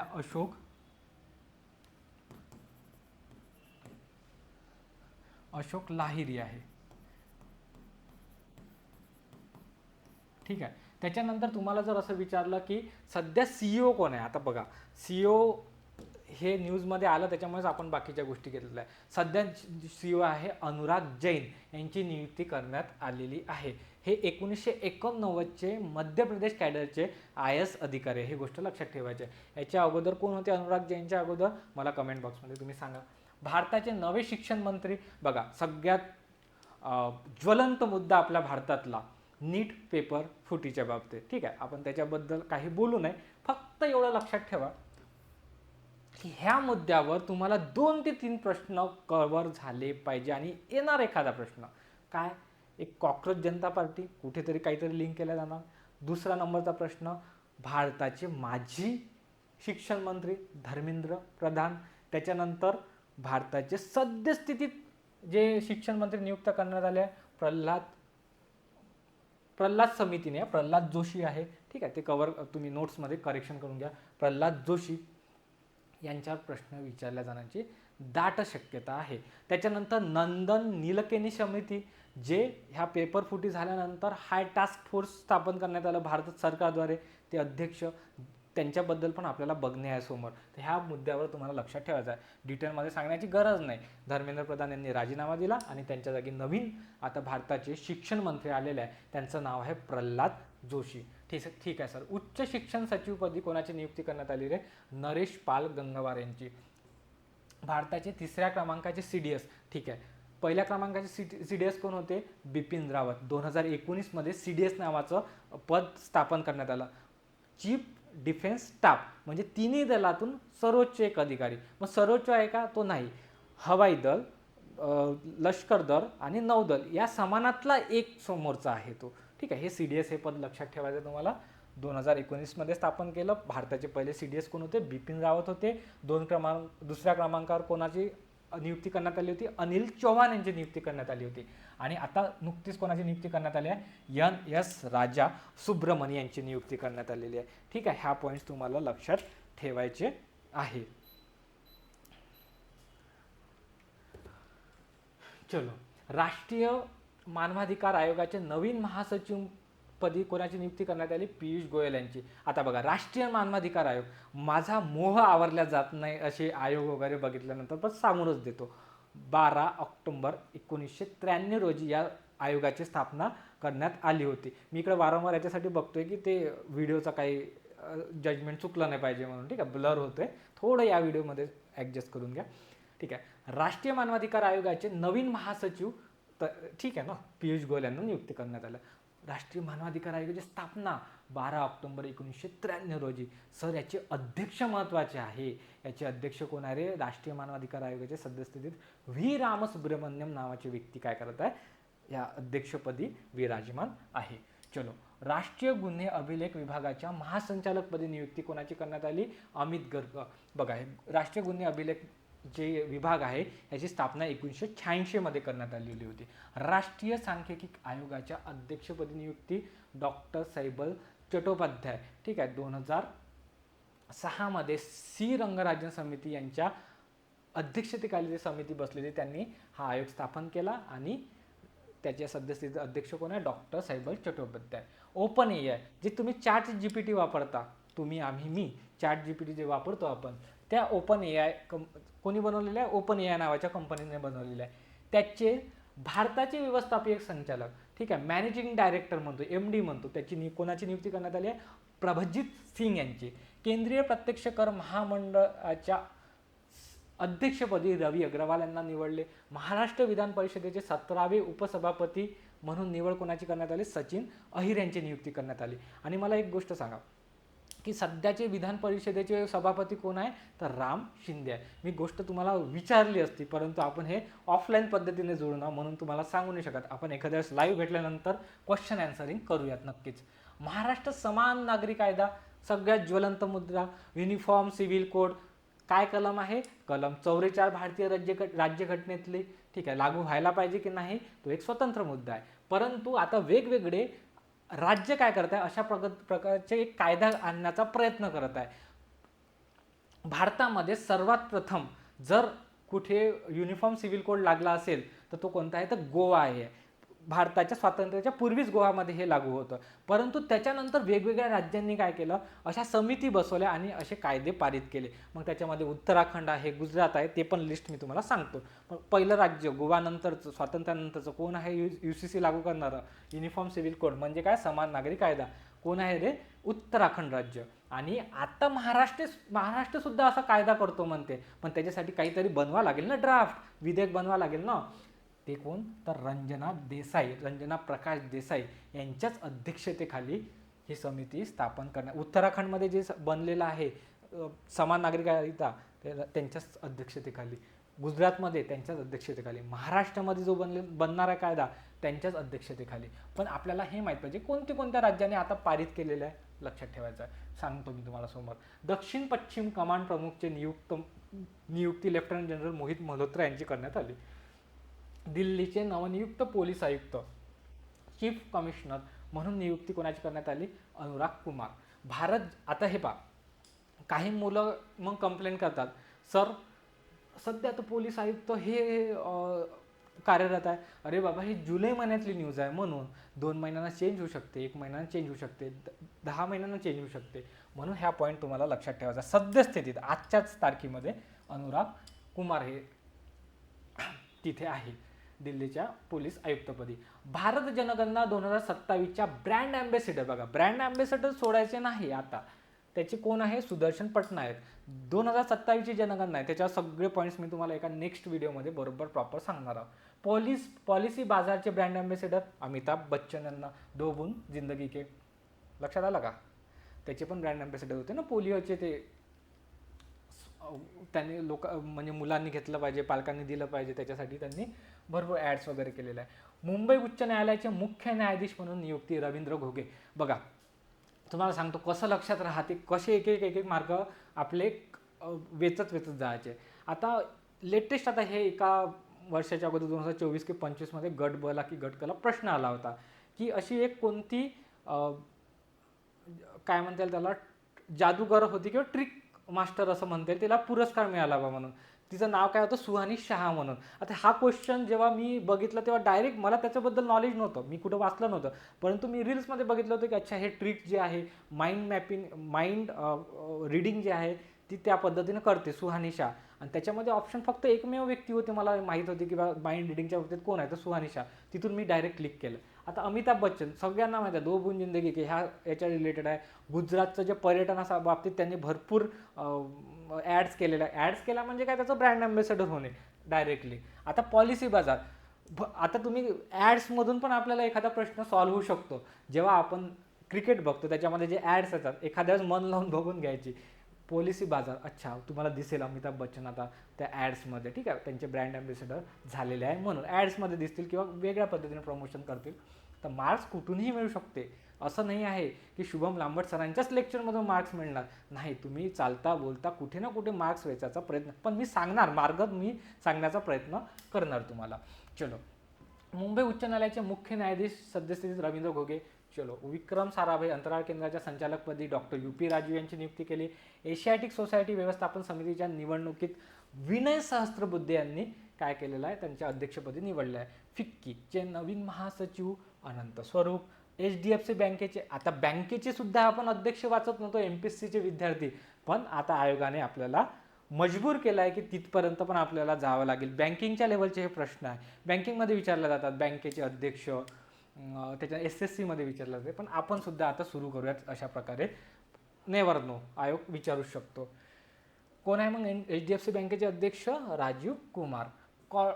कॉन्फेडरेशन ऑफ इंडियन इंडस्ट्रीजचे अध्यक्ष म्हणून R मुकुंदन यांची नियुक्ती करण्यात आली. केंद्रीय माध्यमिक शिक्षण मंडळ CBSCचे अध्यक्ष प्रशांत सीताराम लोखंडे यांना निवडण्यात आलं. ठीक आहे. फिडेचे FIDA हे बुद्धिबळाच्या रिलेटेड एक संघटना आहे. कुठे, तर स्वित्झर्लंडमध्ये याचं मुख्यालय आहे. तर त्याचे जे अंतरिम अध्यक्ष आहे आपल्या भारताची विश्वनाथ आनंद यांना नियुक्त करण्यात आले. भारतीय रिझर्व्ह बँकेचे कार्यकारी संचालक म्हणून रविशंकर यांची नियुक्ती करण्यात आली. कोलंबिया देशाच्या अध्यक्षपदी अबेलार्डो दे ला इस्प्रिएला, प्रोनाउन्सिएशन बघा, सगळं पाठ करू कसं नाही. अबेलार्डो लक्षात ठेवा. कोलंबिया म्हटलं त्याच्या अध्यक्षपदी तर कोण, अबेलार्डो. पेरू देशाचे म्हटलं तर केइको, पेरू केइको. कोलंबिया अबेलार्डो. उत्तर कोरिया या देशाचे भारताचे राजदूत, आता हा दुय्यम सगळ्यात लास्टमध्ये वाचला तर वाचला, कारण की हे राजदूत वगैरे हाय कमिशनर्स असतात, ते पाठ करण्याची गरज नसते. ठीक आहे. भारतीय आपल्या भारतातील दुसऱ्या देशामध्ये राजदूत म्हणून नियुक्त केले जाते, तर फक्त लक्ष ठेवा संजू जैन. आशियाई टेनिस, सर मग पाठ करायचं नाही तर, अरे बाबा एकदा नजरेतून जाऊ दे. आशियाई टेनिस महासंघाच्या खेळाडू सदिच्छा दूत म्हणून लिएंडर पेस यांची नियुक्ती करण्यात आली. पृथ्वी विज्ञान मंत्रालयाने नवीन सचिव म्हणून श्रीनिवास कुमार यांना निवडले. हैदराबाद स्थित सरदार वल्लभभाई पटेल राष्ट्रीय अकादमीच्या संचालकपदी सुजित पांडे यांची नियुक्ती करण्यात आली. ब्रिटन सरकारने कनिष्क नारायण यांची AI मंत्री, बघा ब्रिटनमध्ये पहिले AI मंत्री हे कनिष्क नारायण यांना निवडण्यात आलेले आहे. Bureau of police research and डेव्हलपमेंटच्या नवीन महासंचालकपदी आलोक कुमार मित्तल. ठीक आहे. हे नावं लक्षात ठेवायचे तुम्हाला, bureau of police research and development.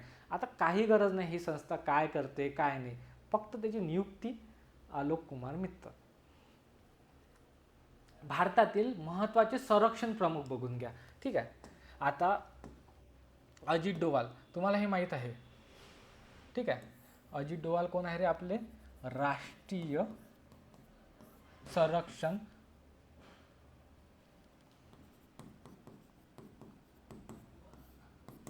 NSA national security adviser, राष्ट्रीय सुरक्षा सल्लागारपदी नियुक्त आहे. ठीक आहे. म्हणजे पंतप्रधानांना काही ऑपरेशन्स किंवा काही युद्धजन्य परिस्थितीमध्ये जर निर्णय घ्यायचा असेल ते अजित डोवाल यांचं सजेशन्स घेतात.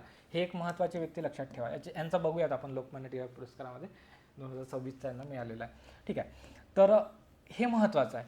भूदल म्हणजे लष्कराच्या सद्यस्थितीत कोण आहे प्रमुख. आता बघा इथं हे लष्कर काढून टाका आणि उपलष्कर काढा. सॉरी, कसं कसं कसं करायचं, क्लोज करू आपण. ठीक आहे.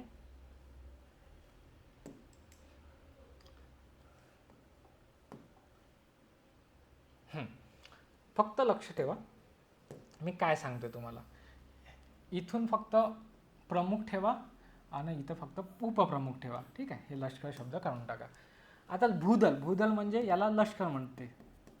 लष्कराचे जर प्रमुख म्हटलं, आता नुकतीच नियुक्ती, यांची नियुक्ती झाली म्हणून मला बाकीची तुम्हाला सांगायला लागत आहे. ठीक आहे. 31वे भारताचे लष्कर प्रमुख कोण आहे, धीरज सेठ यांची नियुक्ती करण्यात आली.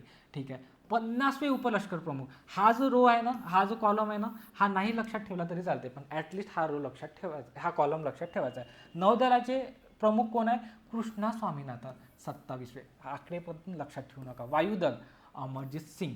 मग फक्त डोक्यामध्ये एवढंच लक्षात ठेवायचं आहे आपल्याला की लष्कराचे प्रमुख कोण आहे, धीरज सेठ. नौदलाचे कृष्णा स्वामीनाथन. वायुदलाचे अमरजीत सिंग. म्हणजे लष्कर जमिनीवर कोण आहे, धीरज. त्याच्यानंतर पाण्याच्या बाबतीत म्हणजे नौदल कृष्णा आणि वायुदलाच्या बाबतीत अमरजीत सिंग. ठीक आहे. अमर वरतीच असते ना सगळे झालेले. काही पण कशाही पद्धतीने करा, पण लिंक करा आणि पेपरमध्ये आठवलं पाहिजे. लष्कर प्रमुख धीरज, लष्कर प्रमुख धीरज. नौदल प्रमुख म्हटलं तर कृष्णा आणि वायुदल जर म्हटलं तर कोण येणार, अमरजीत सिंग. भारतातील प्रमुख सुरक्षा व तपास यंत्रणा. आता काही महत्त्वाचे जे तपास यंत्रणा आहे, ED, CBI, IB, याच्यावर प्रश्न विचारले जातात. तर याच्यावर काय करूयात आपण, याचे अध्यक्ष जे आहे ते बघून घेऊयात. अंमलबजावणी संचालनालय, EDचे संचालक एन्फोर्समेंट डायरेक्टर आपण असं म्हणतो त्याला, राहुल नवीन. ऐकलं ना तुम्ही, ED ऐकलंच असणार. केंद्रीय तपास ब्युरो CBIचे संचालक प्रवीण सूद. केंद्रीय दक्षता आयुक्त, ठीक आहे, सिव्हिल विजिलन्स कमिशन म्हणतो आपण त्याला, प्रवीण कुमार श्रीवास्तव. केंद्रीय राखीव दल CRPFचे महासंचालक ज्ञानेंद्र प्रताप सिंह कार्यरत आहे. गुप्तचर IBचे इंटेलिजन्स ब्युरो महेश दीक्षित. राष्ट्रीय तपास संस्थेचे नॅशनल इन्व्हेस्टिगेशन एजन्सीचे महासंचालक Rakesh Agrawal. Research and analysis wing ज्याला रॉ म्हणतो आपण, पराग जैन हे कार्यरत आहे. त्यांना स्पायमॅन सुद्धा म्हटलं जाते. सशस्त्र सीमा बलाचे SSB जे महासंचालक कोण आहे? संजय सिंघल. आणि बॉर्डर सिक्युरिटी फोर्स, सीमा सुरक्षा दलाचे महासंचालक पदी कोण काम करत आहे रे? सद्यस्थितीत प्रवीण कुमार हे काम करत आहे. ठीक आहे. आता हे काही जे तुम्हाला वेगवेगळ्या देशाचे पंतप्रधान आहे फक्त एकदा वाचून घ्यायचे. काऊन सर? का बरं सर? आत्ता लेटेस्टमध्ये याच्यावर पण प्रश्न आलेले आहे. तुम्हाला कुठे प्रश्न दिसेल सांगू का? म्यानमारवर एक प्रश्न होता, सॉरी थायलंडवर प्रश्न होता. याच्यामध्ये तर इथपर्यंत डिटेलमध्ये गेलेला आहे हो की हे अणु 349 वीरापूर हे कोणत्या पक्षाचे होते. ठीक आहे, म्हणजे वन स्टेप फॉरवर्ड गेलेला आहे. आपण ते कव्हर याच्यासाठी केलं नाही की तो क्लिची होऊन जाईल डेटा, पण ज्या हे आता 2024-25च्या मध्ये ज्यांची नियुक्ती केलेली आहे त्यांची घेऊन आलेलं, म्हणजे तुमचा सगळा डेटा कव्हर झाला पाहिजे. आता लेटेस्टमध्ये ज्याही पंतप्रधान किंवा राष्ट्रपतीपदी आले वेगवेगळे काय म्हणतील तुम्हाला देशाचे वेगवेगळे पंतप्रधान आणि राष्ट्रपती, तर त्यांचे जे पक्ष आहे, मी ते पक्ष पण तुम्हाला सांगायचे. पक्ष म्हणजे पार्टी, कोणत्या पार्टीतून आलेले आहे. ठीक आहे. आता ब्रिटनचे एक व्यक्ती आहे ते पंतप्रधानपदी आलेले आहे, तर त्यांची पण मजूर पक्षाची आहे. ठीक आहे, सध्या नाव विसरतोय मी, सांगतो मी तुम्हाला. झालं महत्त्वाच्या नियुक्त्या, कळलं का? ह्या झाल्या नियुक्त्या वन लाईनर स्वरूपात, थोडक्यात घडामोडीच्या स्वरूपात. आणि आता समोर एक नंदन निलकर्णी महत्त्वाची जी समिती आहे त्याचे जे अध्यक्ष आहे त्यांच्याबद्दल नंतर थोडं नेक्स्टमध्ये बघूयात, आहेच 2-4 स्लाईड नंतर. आता काय बघूया, पहिले महत्त्वाचे पुरस्कार कव्हर करून घेऊयात. ठीक आहे सर. पुरस्कार म्हटलं तर काय महत्त्वाचं असते रे? पुरस्कार म्हटलं तर कोणताही पुरस्कार तुमच्यासमोर आला, पहिली गोष्ट कोणाला मिळाला हे माहीत पाहिजे. कळलं का? या वर्षीचा 2026चा पुरस्कार का बरं? कारण की मी करंट अफेअर वाचतोय, मला पहिले करंट माहीत पाहिजे ना. करंटमध्ये कोण आहे? अजित डोवाल. ठीक आहे सर. दुसऱ्या नंबरवर प्रश्न असा पाहिजे की प्रिव्हियस इयरचा या पुरस्कार कोणाला मिळाला? भारताचे परिवहन मंत्री E20साठी सध्या गाजलेले व्यक्ती कोण? नितीन गडकरी. आता हे लक्षात ठेवायचं असेल तर ऑप्शनल आहे, जोड्या लावायला विचारलं तर विचारलं, पण हे नाव अजित डोवाल 2026मध्ये लोकमान्य टिळक पुरस्कार मिळाला हे माहीत पाहिजे. त्याच्यानंतर नितीन गडकरी यांना मिळाला त्याच्या पूर्वीचा पुरस्कार. कारण की आयोग काय होते, यावर्षीचा पुरस्कार सोडून देते आणि प्रिव्हियस इयरचा विचारते कधी कधी. त्या परिस्थितीमध्ये तुमचा क्वेश्चन सॉल्व्ह होऊन जाणार. त्याच्यानंतर मग कुठेतरी बघायचं यावर्षी जो पुरस्कार भेटला 2026चा त्याची आवृत्ती किती होती? 44 होती. पुरस्कार स्वरूप काय दिले जाते रे? 1 लाख रुपये दिले जाते. आणि या पुरस्काराची सुरुवात कधी झाली? 1983 मध्ये झाली सर. आणि कोणत्या ट्रस्टद्वारे दिला जाते? लोकमान्य टिळक स्मारक मंदिर ट्रस्टद्वारे. अरे बाबा, हे लोकमान्य टिळक पुरस्कार आहे 1 ऑगस्ट, मी ज्या दिवशी लेक्चर शूट करतोय त्यांच्याबद्दल, म्हणजे ते आपले लोकमान्य टिळक, आजच्या दिवसाला यांचं वितरण पण झालेलं आहे ह्या पुरस्काराचं. ठीक आहे, अमित शहा यांच्या हस्ते. तर लोकमान्य टिळक स्मारक मंदिर टिळक पुरस्कार आहे ना, तर मग ते त्याच्यामध्ये जे ट्रस्ट असणार आहे टिळक स्मारक मंदिरच असणार आहे. कशाला पाठ करायचं? पाठ करायचं असेल तर सुरुवात पाठ करा. हा स्टॅटिक डेटा तुम्हाला SSCच्या TCS IBPS संस्था ज्या एक्झाम कंडक्ट करतात तिथं प्रश्न विचारते. कोणत्या वर्षी सुरुवात झाली या पुरस्काराची? तर 1983 मध्ये. यावर्षीची आवृत्ती किती आहे सर? 44वी आवृत्ती आहे. पुरस्कार स्वरूप किती दिला जाते? तर 1 लाख रुपये दिले जाते सर. यावर्षी कोणाला मिळालं सर? अजित डोवाल यांना. आणि प्रिव्हियस इयरचा नितीन गडकरी यांना मिळाला होता. याच्या बाहेर मला काहीच माहीत नको. One more revision. चलो, लोकमान्य टिळक पुरस्कार 1983ला सुरुवात झाली, 1 लाख रुपये स्वरूप दिला जातो. 44वी आवृत्ती होती सर 2026मध्ये. ज्यांना मिळाला, कोणाला मिळाला? भारताचे राष्ट्रीय सुरक्षा सल्लागार अजित डोवाल यांना देण्यात आला. आणि प्रिव्हियस इयरचा E20साठी जे प्रसिद्ध आता आहे सर मंत्री कोणते? आपले नितीन गडकरी न्यूजमध्ये, त्यांना मागच्या वर्षीचा लोकमान्य टिळक पुरस्कार मिळाला होता. बस एवढंच. स्वरसम्राज्ञी आशा भोसले संगीत जीवन गौरव पुरस्कार हा महाराष्ट्र सरकारद्वारे सुरू केलेला पुरस्कार आहे. आणि कधी सुरू केला सर? याच वर्षी सुरू केला, म्हणून महत्त्वाचा आहे. कोणाला देण्यात आला का सध्या? नाही, पण त्यांच्या स्मरणार्थ, आता नुकतंच त्यांचं निधन झालं म्हणून त्यांच्या स्मरणार्थ हा पुरस्कार जाहीर करण्यात आला. आणि त्याचं जे स्वरूप राहणार आहे 10 लाख रुपये त्याला त्या व्यक्तीला देण्यात येणार. आणि याचं वितरण कोणत्या दिवशी होईल? तर 8 सप्टेंबर रोजी. ठीक आहे. उल्फ पुरस्कार 2026 म्हणजे नवीन पुरस्कार आहे आपल्यासाठी. ठीक आहे. का बरं न्यूजमध्ये आला असणार? हा तो पुरस्कार मी याच्या अगोदर 2-3 वर्षा अगोदर 4 वर्षात तर कधी वाचला नाही. का बरं आला? कारण की कोणत्या तरी भारतीय वंशाच्या व्यक्तीला ते मिळालेलं आहे म्हणून न्यूजमध्ये आला. बघा, उल्फ फाउंडेशन पहिलं बघून घेऊया काय आहे या पुरस्काराचा कन्सेप्ट. ठीक आहे. जसे आता एबेल पुरस्कार आहे, गणिताचा नोबेल पुरस्कार म्हणतो. रॅमन मॅग्सेसे पुरस्कार आहे, त्याला आशियाचा नोबेल म्हणतो. ठीक आहे. त्याच्यानंतर अजून भरपूर पुरस्कार आहे असे नोबेलवाले. परंतु हा जो वुल्फ पुरस्कार आहे हा कशाचा आहे का रिलेटेड? हां बघा, हा जगातील सर्वोच्च वैज्ञानिक सन्मानापैकी एक मानला जातो म्हणते. नोबेल पुरस्कारानंतर दुसऱ्या क्रमांकाचा. बा ते डोक्यामध्ये नोबेल होता ना, म्हणून ते कंटेंट तुमच्यापर्यंत येऊन गेलं. वुल्फ पुरस्कार लक्षात काय ठेवायचं आहे? वैज्ञानिक सन्मानापैकी एक आहे, म्हणजे विज्ञान क्षेत्रात ज्यांनी उल्लेखनीय कामगिरी केलेली आहे त्या व्यक्तींना वुल्फ पुरस्कार दिला जातो. कोणत्या फाउंडेशनद्वारे? वुल्फ फाउंडेशनद्वारे दिला जातो. 1978 पासून सुरुवात झाली आणि एवढेच पैसे त्यांना मिळते. ते मी काही पाठ करत नाही, फक्त एवढंच. वुल्फ पुरस्कार कशाशी संबंधित आहे? वैज्ञानिक क्षेत्राशी संबंधित आहे. त्यात चांगली कामगिरी करणाऱ्या व्यक्तीला मिळते. यावर्षी कोणाला मिळाले सर? यावर्षी जिनेंद्र जैन हे नावाचे जे व्यक्ती आहे ना, भारतीय वंशाचे, त्यांना मिळाला. ठीक आहे. आणि ते भौतिकशास्त्रज्ञ आहे. 1989 मधील कॉम्प्लोझिट फार्मियान्सच्या शोधासाठी मिळाला. सर हे पाठ करू का? करा, कारण की याच्यावरही प्रश्न विचारला. मी सर्व पाठ करायला म्हणत नाही, मी असं म्हणणार नाही सर 139 पद्म पुरस्कार भेटले पूर्णच्या पूर्ण पाठ करा. मूर्खपणा आहे. पटलं का? फक्त मी तुम्हाला म्हणणार महाराष्ट्रातले पाठ करा, पद्मविभूषण पुरस्कार पाठ करा. हे याच्यातलं सर हे महत्त्वाचं आहे का? हो सर हे महत्त्वाचं आहे. 1989 मधील कॉम्प्लेझिट फार्मियान्स या शोधासाठी त्यांना मिळालं. लक्ष ठेवा. फक्त काय आहे ते काहीच घेणं देणं नाही त्याच्याशी.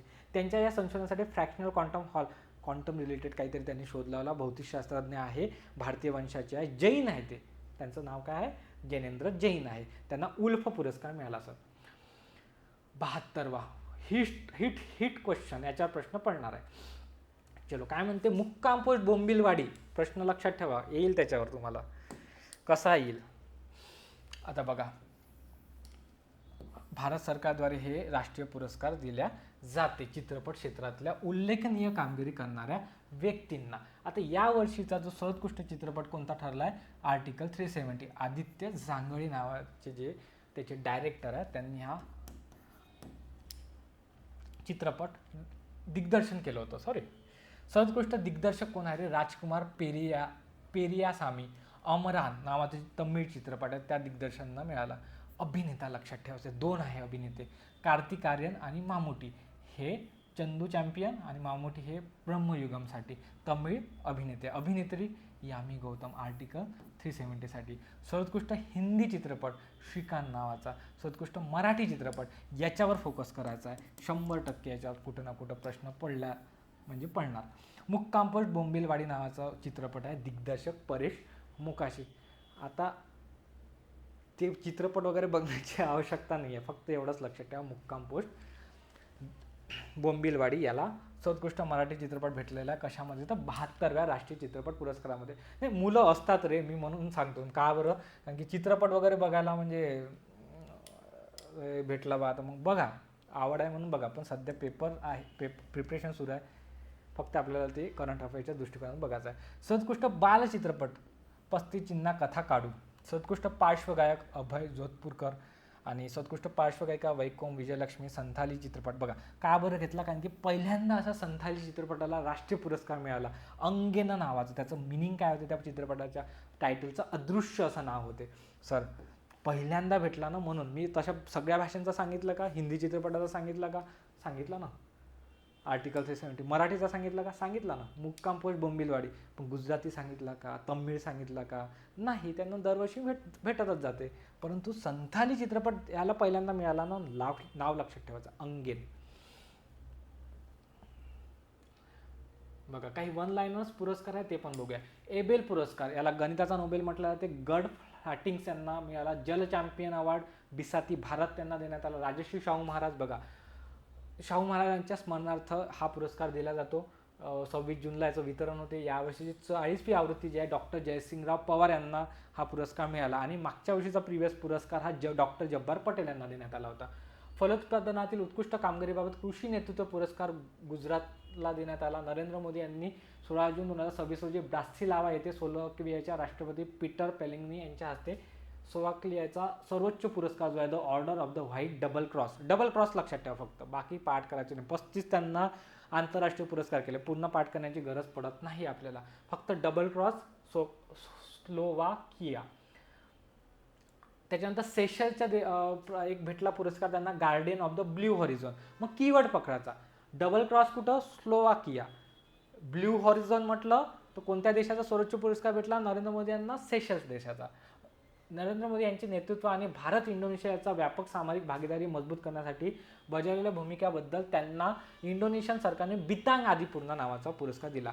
तीन पुरस्कार बघितले. एक डबल क्रॉस सोवाक्लिया, त्याच्यानंतर ब्ल्यू हॉरिझॉन सेशल्स आणि बितांग काय आहे आदिपूर्ण इंडोनेशियाने दिला. एवढ्या गोष्टी लक्षात ठेवायच्या. नेपाळमधील ललितपूर येथील ज्येष्ठ वर्ण महावीराला युनेस्को पुरस्कार आणि त्याच्या जतन आणि संवर्धनासाठी दिला गेला आहे म्हणते. लक्षात ठेवा काय म्हणते. नेपाळमधील ललितपूर येथील ज्येष्ठ वर्ण महावीराला. अमेरिका भारत सामरिक भागीदारी मंच नेतृत्व पुरस्कार सुनील भारती मित्तल. एक आलोक मित्तल आले होते आणि आता एक सुनील मित्तल आलेले आहे. त्यांना याच्यासाठी हा पुरस्कार मिळालेला आहे. हे डिफरन्स तुम्हाला लक्षात ठेवायचं आहे. वीडियो प्रॉब्लेम, चलो कोई बात नहीं, इस बार मॅनेज कर लेंगे. राष्ट्रीय व आंतरराष्ट्रीय घडामोडी सगळ्यात महत्त्वाचं याच्यावर प्रश्न पडलाच आहे. सगळंच महत्त्वाचं आहे, सगळंच वाचायचं आहे. हो सगळंच वाचायचं आहे, पण त्याच्यातला मोस्ट IMP आहे जागतिक वारसा यादी. ठीक आहे सर, असं म्हणू तुम्ही ना आमच्याकडून सगळं पाठ करून घेणार आहे. पाठ नका करू रे, फक्त एकदा डोळ्याखालून जाऊ द्या. सारनाथ जागतिक वारसा. आता प्रत्येक वर्षी काय होते, एक बैठक होत असते. ठीक आहे, वेगवेगळ्या देशाच्या राजधानीमध्ये किंवा वेगवेगळ्या ठिकाणी. तर या वर्षीची जागतिक युनेस्कोची 48वी बैठक झाली. कुठे झाली? हे बुसानमध्ये झाली. प्रश्न विचारू शकते की या वर्षी कुठे झाली रे. मी नोट्समध्ये आय थिंक दिलेलं आहे तुम्हाला डिटेलमध्ये, याचं टेन्शन घेऊ नका. दक्षिण कोरिया बुसान नावाचं शहर आहे, तिथे ही बैठक झाली. त्याच्यामध्ये जवळपास 25 असे जगभरातले जे जागतिक वारसास्थळे आहे ॲड करण्यात आले. आता त्याची टोटल किती झाली आहे रे? एकूण 1273 झालेली आहे. ठीक आहे, आणि ह्या 25मध्ये एक जे भारताचं जागतिक वारसास्थळ होतं, कोणतं त्याला मिळालेलं आहे, त्याचं नाव काय? सारनाथ आहे. त्याच्याबद्दल बघूयात. ह्या 25मध्ये यावर्षी एक काय झालेलं आहे, ॲडिशन झालेलं आहे. आणि टोटल असा संख्या किती झाली आहे जगामध्ये? 1273. पण भारतातील म्हटलं तर जागतिक वारसास्थळांची यादी किती झालेली आहे? टोटल 45 झालेली आहे. ही गोष्ट तुमच्या डोक्यामध्ये फिट करायची आहे. भारतामध्ये एकूण जागतिक वारसास्थळे किती? तर 45. जगामध्ये 1273. तो नका लक्षात ठेवा आकडा. आणि जगात जर सगळ्यात जास्त कोणत्या देशामध्ये जागतिक वारसास्थळ आहे तर ते आहे इटलीमध्ये. आय थिंक इटलीच आहे, एकदा क्रॉस चेक करून घ्या. त्यांना 61 की 60 यांच्या इथं जागतिक स्थळं आहेत. बघा हे लक्षात आलं का तुमच्या? बुसान दक्षिण कोरियामध्ये 48वी युनेस्कोची बैठक घडली. त्याच्यामध्ये यावर्षी 25 असे जागतिक वारसास्थळे घोषित करण्यात आले. त्याच्यामुळे एकूण जगात जागतिक वारसास्थळांची यादी 1273 झाली आहे. सर फक्त वाचायचं आहे, आत्ता पाठ करायचं आहे. भारतातलं एक स्थान आहे कोणतं? सारनाथ. तिचं हे आता युनेस्कोने त्याला मंजुरी दिलेली आहे. आणि हे काय रे, आपलं एक सांस्कृतिक काय म्हणता येईल तुम्हाला ठिकाण आहे. बघा त्याचा इतिहास दिलेला आहे. सांस्कृतिक स्थळ आहे, वाराणसीमध्ये आहे. आणि हे इथे सगळ्यात पहिले गौतम बुद्धांनी जो पहिला त्यांचा उपदेश दिला होता तो सारनाथ येथेच दिला होता. अशोक स्तंभ जो सापडलेला आहे तो इथेच सापडलेला आहे. म्हणून हे ठिकाण खूप महत्त्वाचं आहे. सारनाथला ऋषीपतन मृगदाव किंवा मुकदा या नावानेही ओळखले जाते. सारनाथ हे नाव सारंगनाथ हरिनाथचा स्वामी या शब्दावरून आलेलं आहे. ठीक आहे सर. इसवी सन पूर्व 3रे शतकामध्ये सम्राट अशोकाने कलिंग युद्धानंतर बौद्ध धर्माचा प्रसार करताना सारनाथ येथे स्तूप विहाराची उभारणी केली. बघा 45 झाल्या, त्याच्यामध्ये 37, 7, 1. आता प्रिव्हियसवालं जे होतं महाराजांच्या 12 गड किल्ल्यांना जागतिक वारसास्थळामध्ये समावेश केला होता मागच्या वर्षी. ठीक आहे, ते 44 स्थान होतं. त्याच्यामध्ये 11 आपल्या महाराष्ट्रामधले होत्या आणि एक तामिळनाडूतला जिंजी हे किल्ला होता. असे 12 किल्ल्यांचा समावेश होता. त्याच्या अगोदर शांतिनिकेतन नावाचं जे पश्चिम बंगालमधलं आहे ठिकाण, तिथे जागतिक वारसास्थळ घोषित नाही, त्याच्या अगोदर मोहितमस होतं. ठीक आहे, 45 आपलं आता हे झालं सारनाथ. 44 महाराजांचे 12 गड किल्ले. 43 नंबरवर मोहितमस होता आसाममधला आणि त्याच्या अगोदर शांतिनिकेतन होतं. ठीक आहे, ते बघून घ्या, तुम्हाला नोट्समध्ये दिलं आहे. नंदन नीलकणी समिती, याच्यावर मी तुम्हाला फोकस करायला सांगितलं होतं. जे आता नीट पेपर फुटीचा मुद्दा झालेला आहे, ते तुम्ही जंतर मंतर सगळं बघितलं, जे आंदोलन झालेलं आहे. ठीक आहे, त्याच्यानंतर भारत सरकारने असं ठरवलं की याच्यासाठी जे पेपर पद्धती आहे किंवा ही जी पेपरची सिस्टीम आहे राबवण्याची, त्याच्यासाठी काहीतरी काय सुधारणा करता येईल त्याच्यासाठी एक समिती स्थापन केली. कोणाच्या अध्यक्षतेखाली? तर नंदन निलकणी समिती. हे कोण व्यक्ती आहे? ते तुमचं माझं आधार कार्ड आहे ना, ते एकदम अशा याच्यात फोटो काढलेला तो आधार कार्ड साहेबांनीच त्यांची उत्पत्ती केलेली आहे. म्हणजे नंदन निलकणी यांच्या काय म्हणते अंडर लिडरशिपमध्येच ते आधार कार्डाची पूर्ण सिस्टीम जे बनलेली आहे ते यांनीच बनवलेली आहे काँग्रेस सरकारमध्ये. आणि यांनाच आता भारत सरकारने सद्यस्थितीत जे सत्ताधारी पक्ष आहेत त्यांनी high power task force of examination reforms, म्हणजे एक्झामिनेशन रिफॉर्म्समध्ये जे काय करता येईल त्याच्यासाठी समिती बसवली त्यांच्या अध्यक्षतेखाली. आणि त्यांच्यासोबत अजून 5 व्यक्ती सोबत सदस्य दिलेले आहे. कोण कोण? डॉक्टर एस सोमनाथ, इस्रोचे 11वे जे अध्यक्ष राहिलेले माजी आहे सध्या. तपन, माजी म्हणजे होऊन गेले, तपन कुमार डेका, माजी IB इंटेलिजन्स ब्युरोचे संचालक. प्राध्यापक व्ही कामकोटी, IIT मद्रासचे संचालक. अनिता करवाल, माजी IAS, एकमेव महिला आहे त्या लक्षात फोकस करा, अनिता करवाल. अमृता लाल मीना, माजी IAS. यांचे ह्या 6 जणांची टीम बनून आता काय करणार, याच्यावर रिफॉर्म्स काय करता येईल त्याच्यासाठी सरकारला रिपोर्ट सादर करणार आहे. म्हणून ते नंदन निलकणी समिती डोक्यात फिटच करून ठेवायची आहे. प्रश्न येणार आहे. Ulhas, understanding life long learning for all in society, साक्षर झालेले राज्य. काय आहे सर हे साक्षरता कार्यक्रम आहे एक भारत सरकारद्वारे सुरू करण्यात आला. याच्यामध्ये काय म्हटलं आहे की 95% जर एखाद्या राज्याचं साक्षरता पूर्ण केली असेल त्याला पूर्ण साक्षर राज्य म्हणून घोषित करून टाकायचं. अशा प्रकारे भारतात किती झाले आहे सर? पहिल्या क्रमांकाचं मिझोरम, बाकी काही लक्षात ठेवू नका पण पहिलं महत्त्वाचं मिझोरम, गोवा, त्रिपुरा, हिमाचल प्रदेश, सिक्कीम, उत्तराखंड आणि लेटेस्टमध्ये नाही सध्या तर उत्तराखंड आहे. पहिलं जर केंद्रशासित प्रदेश म्हटलं तर चंदीगड. पहिलं राज्य जर म्हटलं तर मिझोरम. काय? उल्हास योजनेअंतर्गत पूर्णपणे साक्षरता गाठणारं राज्य कोणतं? तर मिझोरम. आणि पहिलं केंद्रशासित प्रदेश म्हटलं तर चंदीगड. बाकी पण राज्य लक्षात ठेवणे महत्त्वाचं आहे. कसं? तुम्हाला विचारलं जाईल खालील उल्हास या योजनेअंतर्गत खालीलपैकी साक्षर झालेले राज्य सांगा. याच्यातले काही ऑप्शन देतील, काही देणार नाही आणि तुमच्यावर त्याच्यात सब ऑप्शन तयार होईल. मी तुम्हाला MCQ फॉर्मॅटमध्ये घेऊन येईन, फक्त पाठ करून ठेवा सध्या कुठे कुठे साक्षर झालेले राज्य आहे. म्हणजे जर 95% जास्त त्यांनी साक्षरता गाठली आहे त्यांना घोषित केलं.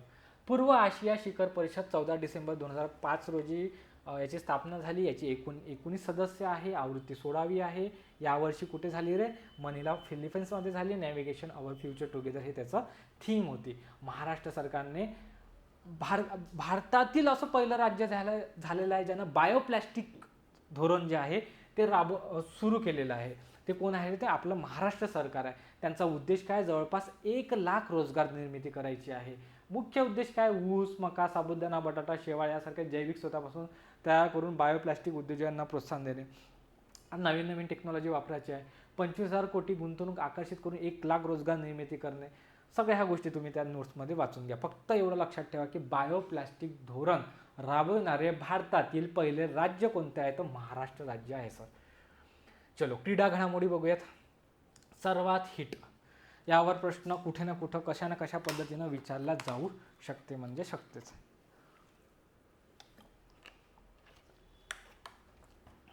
चलो, फिफा फुटबॉल विश्वचषक स्पर्धा 2026 सुरुवात 1930. यावर्षीची आवृत्ती काय होती?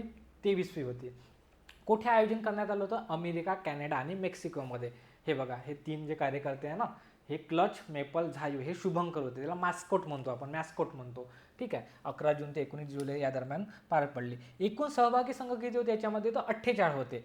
कसे?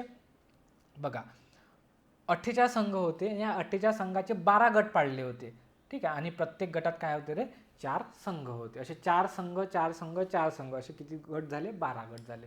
12+48. ठीक आहे. आता बाकी सगळं ठीक आहे, पण अंतिम सामना तुम्हाला माहीत आहे का? मागच्या वर्षी म्हणजे याच्या अगोदर जे 2022मध्ये झालं होतं फिफा वर्ल्ड कप, त्याचे विजेते कोण आहे? तर अर्जेंटिना आहे. तेच अर्जेंटिना डिफेंडिंग चॅम्पियन म्हणून काय होती? फायनलमध्ये होती. ठीक आहे. स्पेन आणि अर्जेंटिनामध्ये यांचं ते अंतिम सामना झाला. कोणत्या स्टेडियमवर? मेटलाईफ स्टेडियमवर 19 जुलै 2026 रोजी. आणि त्याच्यामध्ये स्पेनला दुसऱ्यांदा हे विजेतेपद पटकू शकलेले आहे. ठीक आहे. रॉड्री, त्याच्यामध्ये कोण आहे? रॉड्री. याच्यावर प्रश्न विचारतात. फिफा फुटबॉल विश्वचषक स्पर्धेमध्ये गोल्डन बॉल, ठीक आहे, रॉड्री स्पेन त्यांना मिळालेला आहे. गोल्डन बूट जर म्हटलं किलियन एम्बाप्पे जे फ्रान्सचे आहे, यांनी जवळपास सगळ्यात जास्त 10 गोल्स या सामन्यामध्ये, या पूर्ण फिफा वर्ल्ड कपमध्ये 2026च्या केलेले आहे. गोल्डन ग्लव्स म्हटलं तर उनाई सिमिओन कुठचे आहे ते स्पेनचे आहे. ह्या 3 बाईट्स लक्षात ठेवायच्या आहे या संबंधित. आणि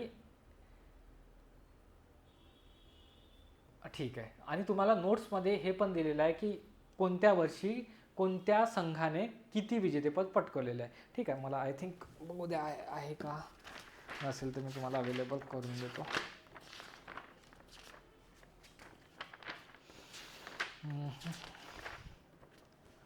क्रीडा घडामोडी.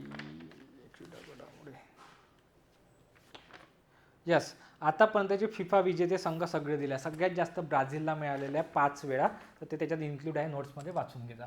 राष्ट्रकुल क्रीडा स्पर्धा, ठीक आहे, दर 4 वर्षांनी होते. 1930 पासून सुरुवात झाली. यावर्षीची 23वी आवृत्ती होती. ग्लासगो स्कॉटलँडमध्ये ही जी आहे राष्ट्रकुल स्पर्धा आयोजित करण्यात आलेली होती. फिनी शुभंकर होतं.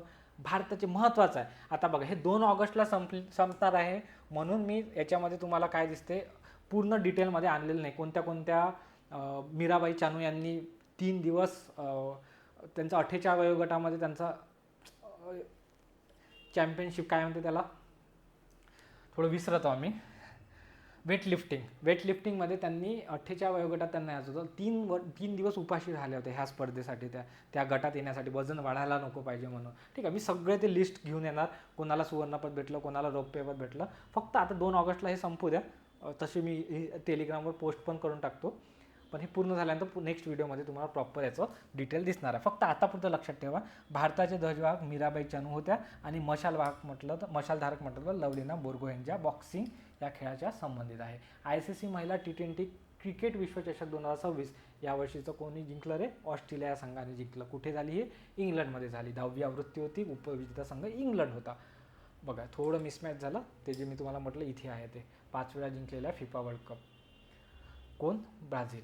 ICC हॉल ऑफ फेम महत्त्वाचं आहे, कारण की भारतीय खेळाडूंचा याच्यामध्ये समावेश झालेला आहे. कोणत्या 2? ICC हॉल ऑफ फेम काय आहे रे? जे असे क्रिकेटपटू ज्यांनी चांगली उल्लेखनीय कामगिरी केलेली आहे त्यांचा ICC हॉल ऑफ फेममध्ये काय केलं जाते? समावेश केला जाते. ठीक आहे, 2009 पासून याची ह्या ICC हॉल ऑफ फेमची सुरुवात झालेली आहे. तर याच्यामध्ये यावर्षी सौरभ गांगुली आणि अर्जुन चोपडा ह्या भारतीय खेळाडूंचा समावेश करण्यात आला, आणि सोबतच केविन पीटरसन जे इंग्लंडच्या, त्यांची सुद्धा याच्यामध्ये करण्यात आलेली आहे निवड. मागच्या वर्षी आपले महेंद्रसिंग धोनी सुद्धा होते, आणि यावर्षी गांगुली आणि चोप्रा. बाकीच्यांची लिस्ट बघून घ्या. आता टोटल लिस्ट किती झाली आहे भारतीय खेळाडू ICC हॉल ऑफ फेममध्ये? एकूण किती झाल्या? 12 झालेले आहे ना. 4, 5, 6, 8, 9, 10, 11, 12. यस. आशिया ॲथलेटिक चॅम्पियनशिप 2026 बघूयात. ठीक आहे, सुरुवात पहिल्यांदाच झाली म्हणून महत्त्वाची आहे. ठीक आहे, 9 ते 12 जुलैच्या दरम्यान. ठिकाण चीन. पदतालिकेत पहिल्या क्रमांकावर चीनच होता, कारण की तिथं झाली म्हणून जास्त लोकांनी सहभाग घेतला. पदतालिकेत भारताची कामगिरी किती? 4थ्या क्रमांकावर, आणि भारताची एकूण पदके किती रे? 16. आंतरराष्ट्रीय भौतिकशास्त्र ऑलिम्पियाड 2026 मध्ये भारताने 5 सुवर्णपदक जिंकलेले आहे. ह्या 5 व्यक्तींचे नावं पाठ करायचे, आणि ते कुठचे आहे ते नाही लक्षात ठेवलं जाते, पण 5 व्यक्तीचे नाव पाठ करा. सगळ्यात महत्त्वाचं असं. आंतरराष्ट्रीय भौतिकशास्त्र ऑलिम्पियाड 2026 कुठे आयोजन करण्यात आलं होतं? कोलंबियामध्ये, बुकारामंगा. हे जे नाव आहे ना, अंगारा, कोलमकारा, हे असे जे वेगवेगळे राजधानीचे नाव आहे, कोलमपुरा, म्हणजे ते मला प्रोनाऊन्स पण करता येत नाही. हे जर कुठं आलं तुम्हाला ठिकाण, कुठे झालेली आहे ते स्पर्धा, किंवा कुठं झालेलं आहे ते काय म्हणता येईल परिषद, तर असे जे युनिकवाले जे नावं असतात ते लक्षात ठेवण्याचा प्रयत्न करायचा. भौतिकशास्त्र ऑलिम्पियाड बुकारमंगा नावाचं कोलंबियातलं ठिकाण आहे, तिथे हे झालेलं आहे. फुटबॉलपटू नेमार ज्युनियर यांनी याच्यामधून निवृत्ती घेतलेली आहे. ठीक आहे, कोणत्या देशाच्या? महत्त्वाचा फक्त लक्षात ठेवा, ब्राझील या देशाच्या. बाकी त्यांच्याबद्दल काही महत्त्वाचे पॉईंट्स लक्षात ठेवायचे आहे. बघा, थॉमस कप, उबेर कप हे बॅडमिंटनच्या संबंधित 2 कप आहेत. थॉमस म्हटलं तर पुरुष, आणि उबेर कप म्हटलं तर महिलाच्या संबंधित. 1948ला 1957ला सुरुवात झाली. यावर्षी कोणी जिंकलं एवढं लक्षात ठेवा. थॉमस कप यावर्षी चीनने जिंकला, आणि उबेर कप जे महिलांचं असते बॅडमिंटनचं ते दक्षिण कोरियाने जिंकलं. ठीक आहे सर. अलीकडे भारताचे काही ग्रँड मास्टर झालेले आहे. सगळे पाठ करू नका, लेटेस्टमध्ये VS रथनवेल तामिळनाडूचे आहे, पण ॲटलिस्ट नजर फिरून टाका. 98 अश्वथ यश पण होता तामिळनाडूचाच. सध्या कोण आहे भारताचे 99वे ग्रँड मास्टर? VS रथनवेल. चलो, कुछ क्रीडा घडामोडीमधले काही वन लाईनर्स घडामोडी आहे, ठीक आहे, त्या पण बघून घ्यायच्या आहे आपल्याला. फ्रेंच ग्रँड स्लॅम बघा, आता ग्रँड स्लॅम 4 प्रकारच्या स्पर्धा आहे. फ्रेंच, विम्बल्डन, अमेरिकन आणि त्याच्यानंतर कोणती येते रे, ऑस्ट्रेलियन, ठीक आहे. त्याच्यातला सध्या पुरतं बघूया. मी 4ही याचा बरोबर चार्ट टाकेल. फक्त आता लक्षात ठेवा, फ्रेंचचं पुरुष एकेरीचे विजेते, फ्रेंचचे महिला एकेरीचे विजेते, विम्बल्डनचे पुरुष आणि विम्बल्डनचे महिला, ठीक आहे. फ्रेंच बघून घेऊया. फ्रेंचमध्ये पुरुष for M, female for F, ठीक आहे. यावर्षी कोणी जिंकला? Alexander Zverev. काय म्हणतो मी, हे फ्रेंच आहे. देश लक्षात ठेवा त्यांची, ज्वेरेल जर्मनी. कसं, ज पासून स्टार्ट आहे, ज पासून स्टार्ट आहे, जर्मनी. मिरा अँड्रीवा ह्या रशियाच्या आहे, ठीक आहे. क्ले कोर्टवर हा फ्रेंच जो आहे ओपन बॅडमिंटनची एक स्पर्धा आहे, ही फ्रेंच क्ले कोर्टवर खेळल्या जाते, ठीक आहे. आता विम्बल्डनमध्ये बघा, मेल फिमेल म्हणजे पुरुष एकेरी, जॅनिक सिन्नर हे सगळ्यांच्या ओळखीचं नाव आहे, इटलीमधलं आहे. यांचं आता हे 5वं ग्रँड स्लॅम विजेतेपद आहे. आणि लिंडा नोस्कोवा, विम्बल्डन, कुठेला आहे रे हे, झेक प्रजासत्ताक नावाचा देश आहे, तिथेला आहे. फक्त या देशात जे व्यक्ती आहे ना, त्यांचा देश पाठ करा. आयोग कुठं ना कुठे विचारला जाणार. का विचारला जाणार सांगतो. फक्त एकमेव विम्बल्डनचे जे पुरुष एकेरीचे विजेतेपद आहे, जॅनिक सिन्नर यांनी पटकावलेलं आहे, ते एकमेव असे आहे की त्यांचा 5वं हे ग्रँड स्लॅम विजेतेपद आहे. आणि बाकी तिन्ही जे व्यक्ती आहे ना, ते तिन्ही नवीन आहे. त्यांना पहिल्यांदा ग्रँड स्लॅम विजेतेपद त्यांनी पटकवलेलं आहे. मग त्यांच्यावर प्रश्न 100% येणार. अलेक्झांडर ज्वेरेल फ्रेंच पुरुषमध्ये त्यांनी जिंकलेल्या एकेरीमध्ये कुठच्या आहे तर जर्मनी. मिरा अँड्रीवा रशिया. विम्बल्डनमध्ये पुरुषमध्ये जॅनिक सिन्नर 5वं त्यांचं ग्रँड स्लॅम आहे. लिंडा नोस्कोवा झेक प्रजासत्ताक आहे, त्यांचं पहिलं आहे. फिफा महिला विश्वचषक 27 कुठे, ब्राझीलमध्ये होणार आहे म्हणते. राष्ट्रकुल टेबल टेनिस स्पर्धा 2026 त्याची 22वी आवृत्ती दिल्लीमध्ये. आंतरराष्ट्रीय रसायनशास्त्र ऑलिम्पियाडची 58वी आवृत्ती उझबेकिस्तान. भारतातील सर्वात वेगवान 100 मीटर धावपटू 10.14 सेकंदामध्ये अनिमेश कुशरे यांनी ते पार केलेलं आहे. आंतरराष्ट्रीय क्रिकेटमध्ये लहान वयात पदार्पण बघा, आपले वैभव सूर्यवंशी राजस्थान रॉयलपासून फेमस झालेले. लक्षात ठेवा, आता इथे आंतरराष्ट्रीय क्रिकेटमध्ये जर विचारलं तुम्हाला लहान वयाचे जे असे कोण आहे त्यांनी पदार्पण केलेलं आहे, ते कोण आहे? ते आहे हसन रझा आंतरराष्ट्रीय क्रिकेटमध्ये, ठीक आहे. आणि दुसऱ्या क्रमांकावर वैभव सूर्यवंशी आहे. परंतु भारतामध्ये जर म्हटलं सर्वात लहान वयात पदार्पण करणार आहे तर वैभव सूर्यवंशी. आणि त्याच्यानंतर मग आपले मास्टर ब्लास्टर सचिन तेंडुलकर, त्यांनी 16व्या वर्षी पदार्पण केलं होतं. फिफा वर्ल्ड कप 2030 कुठे आयोजित करण्यात येणार आहे? Morocco, Portugal, Spain. Sarvesh Kumar या खेळाडूने उंच उडी या स्पर्धेमध्ये 2.26 मीटर उंची पार करून विकास गौडा, नीरज चोप्रा, मुरली श्रीशंकर यांच्यानंतर डायमंड लीगमध्ये 4था भारतीय खेळाडू बनण्याचा मान पटकावला आहे. इंग्लंडचे माजी कसोटी कर्णधार बेन स्टोक्स यांनी काय घेतलेलं आहे? निवृत्ती घेतलेली आहे. विज्ञान तंत्रज्ञान घडामोडीमध्ये बघूया मिशन आगमन. यावर हायली रिकमेंडेड क्वेश्चन्स आहे. काय आहे मिशन आगमन? पहिले तर प्रश्न समजायला पाहिजे की मिशन आगमन कशा संबंधी आहे. जसं मिशन शक्तीवर प्रश्न येऊन गेला, एक महिला संबंधी पण मिशन शक्ती होती. आणि मिशन शक्ती एक अँटी सॅटेलाइट जे आहे ACST म्हणून काहीतरी होतं, म्हणजे सॅटेलाइट हवेमध्ये मारणार, त्याच्यासाठी अँटी सॅटेलाइट रॉकेट असं काहीतरी बनवण्यात आलं. त्याचं नाव पण मिशन शक्तीच असं ठेवण्यात आलेलं होतं. ह्या याच्यामध्ये कन्फ्यूज व्हायचं नाही. आपण इथे काय बोलतो? मिशन आगमन. शक्ती हे प्रश्न आला होता म्हणून तुम्हाला फक्त रेफरन्स सांगितला. मिशन आगमन पहिले खाजगी कक्षीय रॉकेट प्रक्षेपक आहे. म्हणजे आतापर्यंत भारत सरकारच अशा प्रकारचे ऑपरेशन्स राबवायचे, मिशन्स राबवायचे, पण आता पहिल्यांदा आता ह्या सेक्टरमध्ये खाजगी लोकांना प्रवेश देण्यात आलेला आहे. मग त्याच्यातले पहिले खाजगी कक्षीय रॉकेट प्रक्षेपण करण्यात आलेलं आहे. आणि त्याचं त्या रॉकेटचं नाव काय रे? विक्रम-1. कोणत्या? विक्रम साराभाई यांच्या नावावर हे विक्रम-1 ठेवलेलं आहे. कोणत्या कंपनीद्वारे? तर स्कायरूट एरोस्पेस नावाची कंपनी आहे, त्यांच्याद्वारे. कुठून?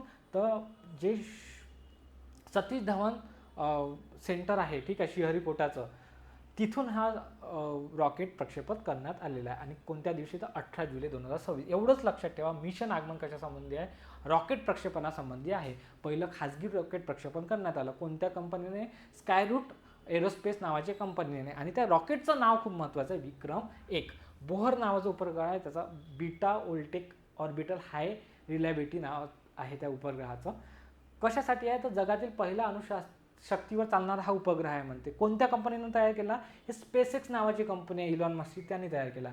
आणि ट्रिटियमच्या बीटा शेयातून विद्युत निर्मिती करणे या उपग्रहाचा उद्देश आहे. फाल्कन 9 या प्रक्षेपणाद्वारे 8 जुलै 2026ला स्पेसएक्स कंपनीने हे काय केलं? लॉन्च केलेलं आहे. INS महेंद्रगिरी, महत्त्वाचे INS असतात त्याच्यावर फोकस करायचं थोडंफार. 11 जुलैला 2026 आहे, करेक्शन करून घ्यायचं. 11 जुलै 2026 रोजी कमिशन झाली विशाखापट्टणम येथे प्रोजेक्ट 17A अंतर्गत. कुठे झाली? तर विशाखापट्टणम येथे झाली. कोणत्या दिवशी झाली? तर 11 जुलै दिवशी झाली. कशा अंतर्गत हे INS इंडियन नेव्हल शिप तयार करण्यात आली? तर प्रोजेक्ट 17A अंतर्गत. ही 7वी अशी स्टेल्थ फ्रिगेट प्रकारची INS आहे. 75% अधिक स्वदेशी याच्यामध्ये इन्स्ट्रुमेंट्स वापरलेले आहे. माझगाव डॉक शिपयार्ड्स लिमिटेडद्वारे याची बांधणी केलेली आहे. काही महत्त्वाचे युद्ध सराव बघूया. खान क्वेस्ट बहुराष्ट्रीय लष्करी सराव आहे. कोणाच्या दरम्यान आहे? बस एवढं लक्षात ठेवा, भारत मंगोलिया. 3ला सुरुवात झाली, आत्ताची 23वी आवृत्ती होती. आणि कुठे? तर उलान बातार मंगोलिया येथे. चलो, रिम्पॅक्ट नावाचा युद्ध सराव 1971ला सुरू केलेला होता. यावर्षी हवाई आइसलँड या ठिकाणी झालेला आहे, ठीक आहे. याच्या जवळपास 30 देश हे सहभागी होतात. त्याची थीम लक्षात ठेवून द्या, पार्टनर्स इंटिग्रेटेड अँड रिपेअर्ड. बरं, चलो, अहवाल निर्देशांक. काही महत्त्वाचे अहवाल निर्देशांक. जागतिक पासपोर्ट निर्देशांक 2026 बघा, याची सुरुवात 2006ला झाली.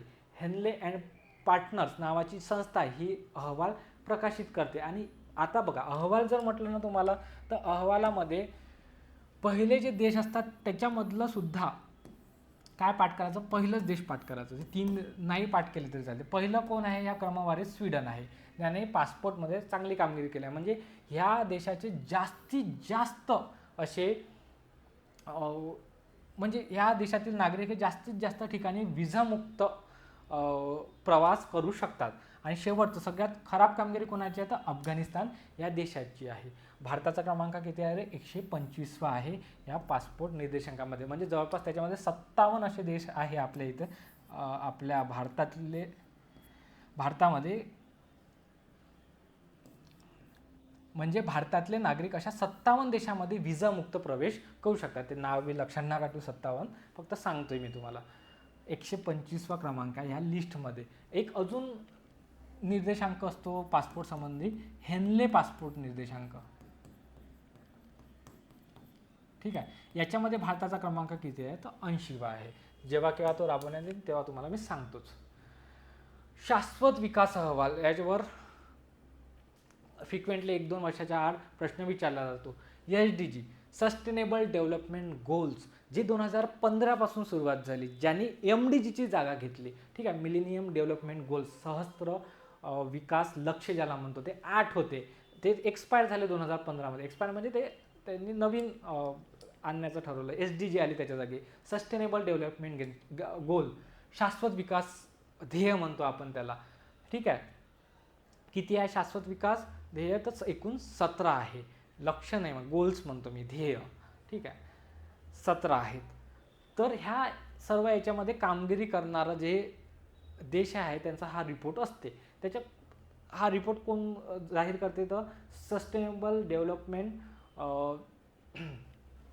नेटवर्क म्हणून आहे ते, ठीक आहे. जास्त मी थोडं विसरतोय मी. 2016ला हा अहवालाची सुरुवात झालेली आहे. भारताचा क्रमांक हा 94 आहे ह्या निर्देशांकामध्ये. हा आकडा लक्षात ठेवायचा आहे तुम्हाला. भारताचा क्रमांक किती आहे सद्यस्थितीत? तर 94 आहे SDG इंडेक्समध्ये. किती गुणासह? 68.3. पण हा आकडा लक्षात ठेवा. यावर्षी कामगिरी चांगली केली आहे, कारण 2025मध्ये 99व्या क्रमांकावर होता. आता तो वरती येऊन 94व्या क्रमांकावर आला आहे. त्या लिस्टमध्ये पहिले 3 देश कोणते आहे रे? Finland, Sweden, Denmark. आणि शेवटचे 3 देश दक्षिण सुदान, झेक प्रजासत्ताक, चाड नाही आहे, चाड आहे. शेवटचे ते आता सगळे पाठ नका करू, फक्त असं लक्षात ठेवा SDGमध्ये म्हणजे सर्वोत्कृष्ट कामगिरी करणारा देश फिनलँड आणि सगळ्यात शेवटचा देश कोणता आहे? दक्षिण सुदान. 167 देशामध्ये 167 क्रमांकावर दक्षिण सुदान आहे आणि त्याच्यात भारताचा क्रमांक किती आहे तर 94 क्रमांकावर आहे. म्हणजे त्यांनी प्रगती केलेली आहे मागच्या वर्षीपेक्षा. काही योजना ॲप प्रोजेक्ट्स आहे बघा, दक्षयानी योजना, हे तुम्ही काय करा नोट्समध्ये वाचून घ्या, तुम्हाला लक्षात येऊन जाईल. फक्त सांगतो कसं वाचायचं. कोणत्या सरकारद्वारे? केरळ सरकारद्वारे. आणि कशाशी संबंधित आहे? SC ST महिलांमध्ये आर्थिक व सक्षमीकरण आणि उद्योजकतेला प्रोत्साहन देण्यासाठी आहे. या योजनेअंतर्गत पात्र महिला बचत गटांना नवीन उद्योग सुरू करण्यासाठी प्रकल्पाच्या खर्चावर 75% अनुदान दिले जाते म्हणते. तसंच प्रधानमंत्री श्रमिक प्रोत्साहन योजना आहे. जिथं प्रधानमंत्री हा शब्द आला ते केंद्र सरकारची योजना असते. ठीक आहे. उत्तर बंगालमधील चहा बागायतदारांसाठी. आता श्रमिक म्हटलं, श्रमिक सगळ्या प्रकारचे, फक्त लिंक करायचं. हे श्रमिक प्रोत्साहन योजना कशासाठी आहे? खाली ऑप्शन दिल्या जाईल तुम्हाला. प्रधानमंत्री श्रमिक प्रोत्साहन योजना कोणत्या कामगारांसाठी आहे? तर चहा बागायतदारांसाठी फक्त असं दिलं जाईल आणि बाकीचे 3 ऑप्शन जाईल. तिथं कन्फ्यूज होणे नाही. हा कीवर्ड लक्षात ठेवायचा. चहा बागायतदारांसाठी. चहाच्या मळ्यामधील कामगारांना शिक्षण, आरोग्य, पायाभूत सुविधांमध्ये सुधारणा करण्याच्या उद्देशाने ती श्रमिक योजना सुरू केली. मानव धिया सत्कार योजना पंजाब सरकारने, जसं आपल्या इथं लाडकी बहीण योजना आहे त्याच पद्धतीनं ते मानव धिया सत्कार योजना पंजाबने सुरू केली. दरमहा 10,000 रुपये दिल्या जाईल आणि ST जर महिला असेल म्हणजे अनुसूचित जमातीच्या समुदायातील जर महिला असेल तर त्यांना 1500 रुपये दिल्या जाईल. आणि पात्रता काय आहे तर 18 वर्षावरती काय पाहिजे त्या महिलेचं वय पाहिजे. पंजाब सरकारने सुरू केली. विश्वकर्मा श्रम सन्मान योजना उत्तर प्रदेश सरकारने. कोणासाठी? कारागिरांना. बघा, प्रधानमंत्री श्रमिक प्रोत्साहन योजना म्हटली तर चहा बागायतदारांसाठी. विश्वकर्मा श्रम सन्मान योजना म्हटली तर उत्तर प्रदेश सरकारने कारागिरांना प्रोत्साहन देण्यासाठी. मग बाकीच्या गोष्टी तुम्ही त्याच्यामध्ये बघून घ्या. मुख्यमंत्री शिक्षण कॅशलेस चिकित्सा उत्तर प्रदेश सरकारने. राज्यभरातील शिक्षक, शिक्षण मित्र, प्रशिक्षण आणि त्यांच्या कुटुंबांना कॅशलेस वैद्यकीय उपचार पुरवण्यासाठी योजना राबवण्यात आली. आस्था वन संरक्षण योजना केंद्र सरकारची आहे. याच्यात काय आहे तर 15,000 पवित्र उपवनांचे रक्षण करायचं आहे. वनासंबंधी आहे तर ते तुमच्या लक्षात येऊन जाते. दिल्ली मुख्यमंत्री स्मारक दत्तक योजना. बघा, 30 जूनला या योजनेला मंजुरी दिली. कोण आहे? रेखा गुप्ता तिच्या मुख्यमंत्री आहे. लिंक होते म्हणून तुम्हाला सांगतो, जेवढं सांगता येते. हमारे स्मारक हमारे गौरव या योजनेअंतर्गत याची सुरुवात केली. ही एक सार्वजनिक खाजगी भागीदारी योजना आहे. म्हणजे याच्यामध्ये जे खाजगी लोक आहेत त्यांना महत्त्वाचे जे दिल्लीमध्ये स्मारक आहे त्याचं प्रशासन म्हटल्यापेक्षा तिचं जे मॅनेजमेंटचं काय करण्यात आलेलं आहे, सोपवण्यात आलेलं आहे. असे 75 स्मारके खाजगी संस्थांना दत्तक देण्यात येणार म्हणते. आणि स्मारक मित्र म्हणून 5 वर्षासाठी दत्तक घेऊ शकतो. किती वर्षासाठी? 5 वर्षासाठी. सरकार 2 कोटीपर्यंत अनुदान त्यांना देऊ शकते. पेलिओ इंडिया पोर्टल पर्यावरण, वन आणि हवामान बदल मंत्रालयाद्वारे सुरू करण्यात आलं. या पोर्टलमध्ये सर्व राज्य, केंद्रशासित प्रदेशांना जीवसृष्टीची नोंद करता येणार आहे म्हणते. ठीक आहे, पोर्टल लक्षात ठेवा. काही महत्त्वाच्या योजना. आमची सरकारे आमची अभियान दिल्ली सरकारनं सुरू केलं. ठीक आहे. थोडा आपला व्हिडिओचा इश्यू होतोय, पुढच्या लेक्चरपासून नाही होईल. आमची स्मारके आमचा अभियान योजना दिल्ली सरकारने. मुख्यमंत्री शिक्षक कॅशलेस चिकित्सा योजना उत्तर प्रदेश सरकारने. हातमाग विणकरांसाठी नेथन्ना भरोसा योजना आंध्र प्रदेश. मिनी नंदी शेतकरी समृद्धी योजना उत्तर प्रदेश सरकारने. मी भूमी मी हक्कू आंध्र प्रदेश. युद्ध नशेयांविरुद्ध पंजाब. नशेयान म्हणजे जर समजा ड्रग्स नशेसंबंधी कोणतंही अभियान योजना असेल तर मोस्ट ऑफ द रिलेटेड ते पंजाब करायचं ऑप्शनमध्ये असलं तर, आणि जेव्हा तुम्हाला माहिती नसेल तेव्हा. मुख्यमंत्री स्वस्थ बस्तर अभियान छत्तीसगडने. मुख्यमंत्री हेलिकॉप्टर पर्यटन योजना हेलिकॉप्टरद्वारे पर्यटन करण्यासाठी सरकारने सुरू केलेली बिहार. समरस विद्या सेतू अभियान गुजरातद्वारे. विमा सुगम पोर्टल IRDA द्वारे. ठीक आहे. ज्योतिरादित्य सिंधिया यांनी मेघालय येथे मिशन गोल्डन स्पाइस, हे खूप महत्त्वाची न्यूज आहे. मिशन गोल्डन स्पाइस कशा संबंधी आहे? हळदी संबंधी. आणि कोणती तर लेक डोंग नावाची जे हळदीची जात आहे, ठीक आहे, प्रजाती आहे, त्याच्यामध्ये मेघालयमध्ये अशा प्रकारचे मिशन गोल्डन स्पाइस सुरू केलेलं आहे. ठीक आहे. दिल्ली सरकारने शाळांमधील पायाभूत सुविधा करण्यासाठी मिशन कायाकल्प सुरू केला. ठीक आहे. बाकी प्रोजेक्ट ब्रह्मक बॉर्डर रोड ऑर्गनायझेशनने सुरू केलेला आहे. राज्यव्यापी DG रोवर विशेष भूमापन मोहीम आहे म्हणते. अमृत पान अभियान नमो स्वच्छता अभियान अंतर्गत गुजरात सरकारने सुरू केलेली योजना आहे. गृहज्योती योजना कर्नाटक सरकारने सुरू केलेली आहे. याच्यामध्ये जवळपास 200 युनिटपर्यंत वीज मोफत दिली जाते. ठीक आहे. युवा कौशल्य, जागतिक युवा कौशल्य दिन कधी असते? 15 जुलै. राष्ट्रीय कौशल्य दिन कधी असते? कमेंट बॉक्समध्ये सांगा. कौशल्य सारथी व कौशल्य सेतू पोर्टल सुरू केला म्हणते. ठीक आहे. महिला आणि विकास मंत्रालयाने 6 वर्षावरील मुलांमधील पोषण स्थिती सुधारण्यासाठी मिशन सक्षम अंगणवाडी सुरू केली. दीनदयाल अंत्योदय योजना, राष्ट्रीय ग्रामीण उपजीविका अभियान, ई सारस ही महिला गटांनी सुरू केलेलं कॉमर्स प्लॅटफॉर्म आहे म्हणते या योजनेच्या अंतर्गत. ई सारस लक्षात ठेवा काय आहे. SCG स्वयंसहायता गट, बचत गट जे असतात तुमच्या आजूबाजूला, ज्या महिला गोळा होतात गुरुवारी, बुधवारी, सोमवारी, ठीक आहे, त्यांना मग या प्रकारे जे ते वेगवेगळे प्रोडक्ट्स बनवतात, पापड असो किंवा वेगवेगळे काही पण असो, ठीक आहे, उद्योजक महिला ज्या असतात त्यांना ते प्रोडक्ट विकण्यासाठी या योजनेअंतर्गत ग्रामीण विकास मंत्रालयाने ई सारस नावाचं प्लॅटफॉर्म सुरू केलं. तिथं जाऊन ई कॉमर्स वेबसाईट म्हणू शकता सोप्या भाषेमध्ये, तिथून मग तुम्ही परचेस करू शकता. ते लिस्ट करतील, तिथे त्यांचं प्रोडक्ट ठेवणार, तिथे त्याची किंमत ठेवणार आणि मग भारतीय आपले जे नागरिक आहेत ते तिथून ऑर्डर करू शकतात. आपदा, युवा आपदा मित्र, राष्ट्रीय आपत्ती व्यवस्थापन प्राधिकरण. बघा मी फास्ट घेतोय पण तुम्हाला मला डेटा पोचवायचा आहे, तुम्ही वाचून 2-3 वेळा ते कव्हर करू शकता, ठीक आहे. पण आता एक कुशार फोकस द्यायचा माझा हाच एम आहे. युवा आपदा मित्र म्हटलं, राष्ट्रीय आपत्ती व्यवस्थापन प्राधिकरण कोणी सुरू केलं तर यांनी सुरू केलं आणि गुजरात राज्यात सुरू केलं, ठीक आहे. अशा गोष्टी तुम्हाला सगळ्या लर्न करायच्या आहे. SC/ST समुदायामध्ये उद्योजकतेला प्रोत्साहन देण्यासाठी MSME मंत्रालयाने राष्ट्रीय अनुसूचित जाती जमाती हब योजना सुरू केली. आता मी काय करतो, हा आता योजनेचा ऑलमोस्ट झालेला पार्ट आहे. दिल्ली सरकारने महिला समृद्धी योजनेचे नाव दिल्ली लक्ष्मी, त्यांचं जे 2500 रुपये आर्थिक मदत करायची आपल्या लाडकी बहीण योजनेसारखी, तसंच त्यांनी महिला समृद्धी योजना सुरू केली होती, पण त्याचं नाव आता बदललं दिल्ली सरकारने, दिल्ली लक्ष्मी योजना केलेलं आहे. त्याच्यामध्ये 2500 रुपये महिलांना दिल्या जाते 21 ते 60 वयोगटातील दरमहा हे पेमेंट होते, ठीक आहे. आता ऑलमोस्ट तुम्हाला योजनेच्या बाबतीत सगळं सांगितलं आहे. मी ॲक्सेप्ट करतो की थोडं फास्टमध्ये होतं आहे, पण माझा अल्टिमेट एम तुम्हाला हेच आहे की फक्त तुमच्यापर्यंत डेटा पोचला पाहिजे आणि कशावर फोकस करायचा आणि कोणतं इम्पॉर्टंट आहे हे तुमच्यापर्यंत पोचलं पाहिजे. बाकी तुम्ही एवढे बुद्धीनं सक्षम आहात की त्या गोष्टी 2-3 वेळा वाचून तुम्ही पाठ करू शकता.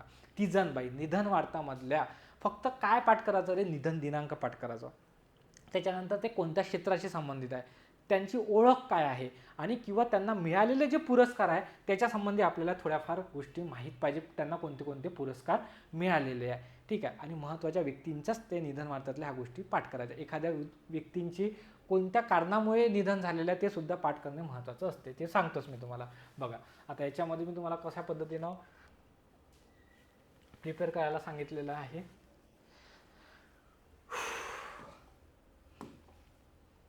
बघा निधन दिनांक काय आहे, 5 जुलै. पाठ करायचं का तेवढं नका, नाही लक्षात ठेवायचं, ते फक्त वाचायचं, हे सगळ्यात महत्त्वाचं आहे. तीजनबाई ह्या कोणत्या क्षेत्राच्या रिलेटेड आहे तर पांडवानी लोककथा गायिका, या लोककथेला त्यांनी काय केलेलं आहे, जपून ठेवलेलं आहे, त्यांनी ते समोर नेलेले आहे. आणि मूळच्या कुठच्या आहे तर छत्तीसगडच्या. हे 2 बाईस तर तुमच्या डोक्यातच पाहिजे. तीजनबाई कशाच्या संबंधित आहे, पांडवानी लोककथा गायिका, आणि कुठेला आहे तर छत्तीसगडमधील आहे. बस मग मिळालेले पुरस्कार करा. पद्मश्री 1987चा कला आचार्य पुरस्कार, 94चा संगीत नाटक अकादमी पुरस्कार, 95चा पद्मभूषण, 2003चा जिथं पद्मश्री असला आणि पद्मभूषण असला ते लक्षात ठेवायचं. आणि बाकी पण म्हणजे ह्या व्यक्तींना बघा किती पुरस्कार महत्त्वाचे भेटलेले आहे. पद्मश्री भेटला, पद्मभूषणही भेटला, पद्मविभूषणही भेटला. 87, 3 आणि 2019 किती महत्त्वाच्या व्यक्ती असं ना. आणि याच्यावर प्रश्न 100% कुठे ना कुठे येईलच. 100% म्हटल्यापेक्षा म्हणजे आहेच. निधन वार्तावर जर घ्यायचा प्रश्न म्हटला तर याच टॉपिकवर तुम्हाला कव्हर होताना दिसेल. हे कशाहून सांगतोय कारण की मागचे जे पेपर झाले प्रिव्हियस इयर त्याचा आपण जो अभ्यास केलेला आहे, ट्रेंड बघितला, त्याच्याहून मी तुम्हाला हे सांगत आहोत. विजय मेहता, ठीक आहे, हे अभिनेत्री दिग्दर्शिका आहे, ठीक आहे, मराठी चित्रपटसृष्टीतील. त्यांना बाई म्हणून प्रसिद्ध आहेत. त्यांचे चित्रपट, नाटक, आत्मचरित्र, झिम्मा आठवणीचे गोफ, ठीक आहे, पुरस्कार बघून घ्या. ह्या सगळ्या गोष्टी त्यांच्याबद्दल बघितल्या पाहिजे. गिरीश भारद्वाज भारताचे ब्रिजमॅन म्हणून ओळखले जाते. यांचं विक्रम असा आहे की 140हून अधिक असे झुलते पूल कमी खर्चामध्ये त्यांनी बांधलेले आहे, ठीक आहे. त्यांचं इंजिनिअरिंग हे मेकॅनिकल इंजिनिअरिंगमध्ये झालेलं आहे. त्यांना पद्मश्री 2017चा. प्रश्न असा विचारला जाईल की भारताचे ब्रिजमॅन म्हणून कोणाला ओळखले जाते. तुम्हाला वाटेल की अरे हे व्यक्ती कसं काय न्यूजमध्ये, तर निधन वार्तेमुळे ते न्यूजमध्ये. गिरीश भारद्वाज हे त्यांचं नाव आहे. शापूर झदरान बघा अफगाणिस्तानचे माजी क्रिकेटपटू आहे. आता मी अफगाणिस्तानचे आहे कशाला आपण एवढं बघायला पाहिजे, अरे त्यांना घेण्याचं कारण हे आहे की त्यांचं जे निधन झालं आहे ना, हे एवढा खतरनाक रोगामुळे झालं आहे. मग बप्पी लहरी यांचं जे निधन झालं होतं त्याच्यावर प्रश्न विचारला की त्यांच्या निधनाचं कारण काय. हा तर मी पण सुद्धा ऐकला नाही, पण प्रोनाऊन्सिएशन पण करताना गंडून जाणार. होऊ शकते, आयोग देऊ शकते ह्या कारणामुळे कोणत्या व्यक्तीचं निधन झालं, कोणत्या क्रिकेटपटूचं निधन झालं, किंवा पूर्ण माहिती दिल्या जाईल आणि खालीलपैकी ह्या शापूर झदरान आहे यांचं कोणत्या रोगामुळे निधन झालं, खाली नावं दिल्या जाईल. कन्फ्यूज होऊन माहीतच नसाल टुक्का मारू आपण, एकदा डोळ्यातून गेलं आपल्या खालून. SLH नावाचा रोग आहे, आता प्रोनाऊन्स करून बघू. हेमोफॅगोसायटिक लिम्फोहिस्टिओसाइटिसिस. पाठ करायचं आहे का नाही, फक्त लक्षात ठेवायचं आहे हेमो आणि लिम्फो असं काहीतरी त्याच्यामध्ये आहे.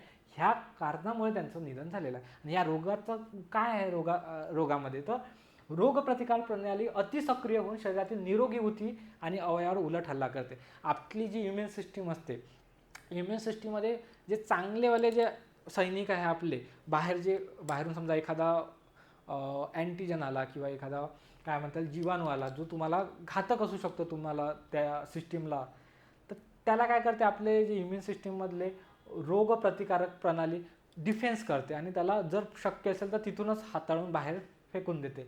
परंतु जास्तच जर हे रोगप्रतिकार प्रणाली अतिसक्रिय जर झाली तर निरोगी ऊती जे आहे, आपल्या चांगल्या ऊती आहेत त्यांना पण खाऊन टाकते. ह्या रोगामुळे असे काय होते, परिणाम होते. हे लक्षात ठेवायचं आहे. अफगाणिस्तानचे ते माजी क्रिकेटपटू आहे.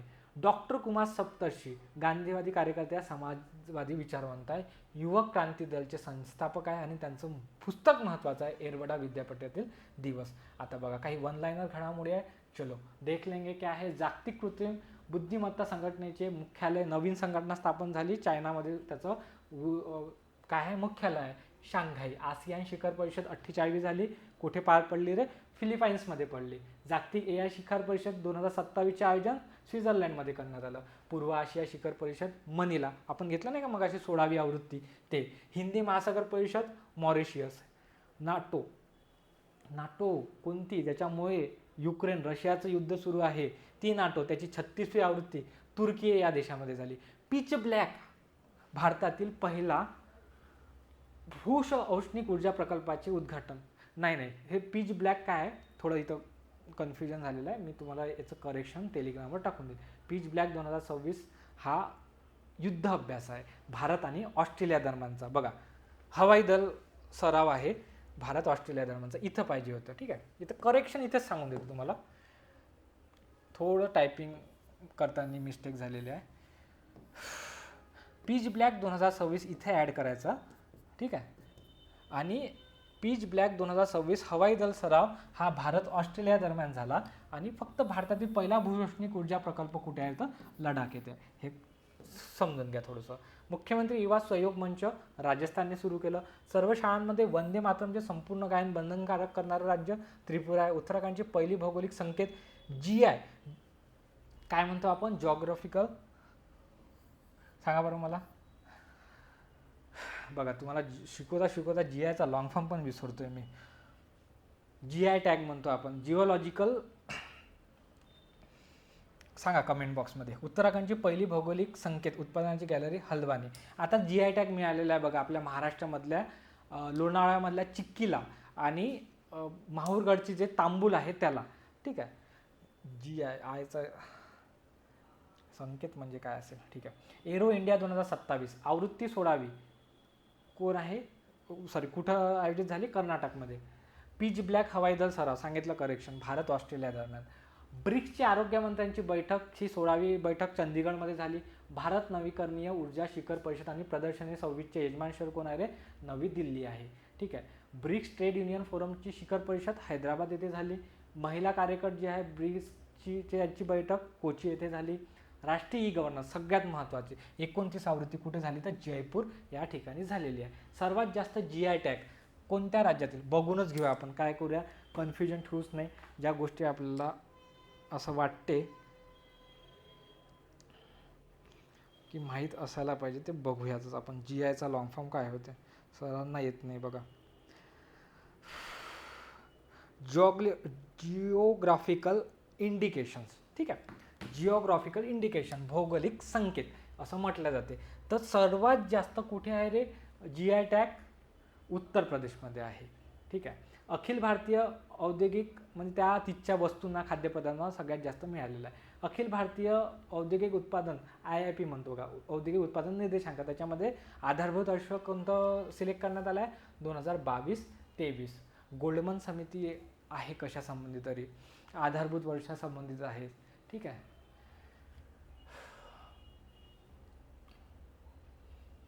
गोल्डमन समिती आता पुरतं लक्षात ठेवा. अखिल भारतीय औद्योगिक उत्पादन निर्देशांकचा आधारभूत वर्ष आहे 2022-23. गोल्डार समिती आहे, गोल्डार समिती. कमेंट बॉक्समध्ये मला सांगा तुम्हाला आठवते का, ते पण आधारभूत वर्ष चेंज करण्याच्या संबंधित होते. अमेरिकेच्या स्वातंत्र्य दिनी, अमेरिकेचा स्वातंत्र्य दिन कधी असतो 4 जुलै रोजी. त्या रोजी भारताची एक INS सामील झाली, त्याचं नाव काय, INS सुदर्शिनी. रेल्वे विद्युतीकरणाच्या बाबतीत भारताचा क्रमांक 2. जागतिक शांतता निर्देशकामध्ये भारताचा क्रमांक 127वा. 15 वर्षाखालील सोशल मीडिया वापरावर बंदी आणणारा देश कोणता? कोणता देश? फ्रान्स. 16 वर्षाखालील सोशल मीडियावर बंदी आणणारा पहिला क्रमांकाचा देश ऑस्ट्रेलिया. मी तर पहिल्या क्रमांकाचा म्हटलं का नाही, अशा प्रकारे मग स्पेनने वगैरे केलंच आहे. 16 वर्षाखालील बालकांवर सोशल मीडियावर बंदी आणणारा देश ऑस्ट्रेलिया. 15 वर्षाखालील जर म्हटलं तर फ्रान्स. 29वी गव्हर्नन्स सांगितलेस कुठं, राज्य म्हणजे ते परिषद आहे राजस्थानमध्ये. 50 कोटी सबस्क्रायबर झालेला कार्यकर्ता कोण आहे? मिस्टर बीस्ट टी सिरीजचे तुम्हाला फाईट माहीत असेल ना, याचे 50 कोटी सबस्क्रायबर पूर्ण झालेले आहे. जगामध्ये सगळ्यात जास्त सबस्क्रायबर या व्यक्तीचे मिस्टर बीस्टचे. फिशसारखं त्याचा लोगो आहे बघा त्याच्या चॅनलचा. फॉर्च्यून इंडियातर्फे, फिश म्हणजे मासोळीसारखा, फॉर्च्यून इंडियातर्फे most powerful woman Nita Ambani. Garry Sobers क्रिकेटपटू कोणत्या संघाचे होते? निधन वार्तामध्ये ही न्यूज आहे, वेस्ट इंडिज संघाचे होते. दक्षिण भारताची कोकिळा म्हणून एस जानकी यांना ओळखले जाते. TB मुक्त अभियानांतर्गत सर्वाधिक सुधारणा केलेले राज्य कोणते आहे? गुजरात हे राज्य आहे. चलो आता थोडक्यात घडामोडी. आता बघा आपला व्हिडिओ पहिलेच लेंदी झालेला आहे. मी काय करतो, थोडक्यात घडामोडी तुम्हाला इथं प्रॉपर पद्धतीनं बोल्ड केलेला आहे. आणि आपल्या ह्या नोट्समध्ये, कोणत्या नोट्समध्ये? आपल्या ह्या नोट्समध्ये सुद्धा प्रॉपर पद्धतीनं मी बोल्ड करून दिलेला आहे. ठीक आहे. जे महत्त्वाचं आहे प्रॉपर वरती घेतलेले आहे, सगळंच आहे ह्याच्यामध्ये. ठीक आहे. तर ह्या घडामोडी तुम्ही वाचून घ्यायच्या, याच्यात काही ॲडिशन नाही आहे. फक्त तुम्हाला ह्या कीवर्ड्सवर लक्ष द्यायचं आहे. दुर्गा स्क्वॉड कुठे स्थापन करण्यात आली? तर पश्चिम बंगालमध्ये. कर्तव्य भवन क्षेत्र नवी दिल्ली. सेंट्रल विस्टा पुनर्विकास क्षेत्राचं नामकरण बदलवण्यात आलं. ह्या सगळ्या गोष्टी तुम्हाला काय करायच्या, फक्त एकदा वाचून घ्यायच्या. याच्यातला प्रश्न 100% येणार. बघा लोणावळ्याची चिक्की आणि माहूरचा तांबूल तुम्हाला सांगितलंच मी. तर हे सर्व तुम्ही स्वतः वाचणं आवश्यक आहे. हे कुठे मिळणार? तर तुम्हाला हे सगळ्या जो पॉईंट्स आहे आपल्या नोट्समध्ये अवेलेबल आहे.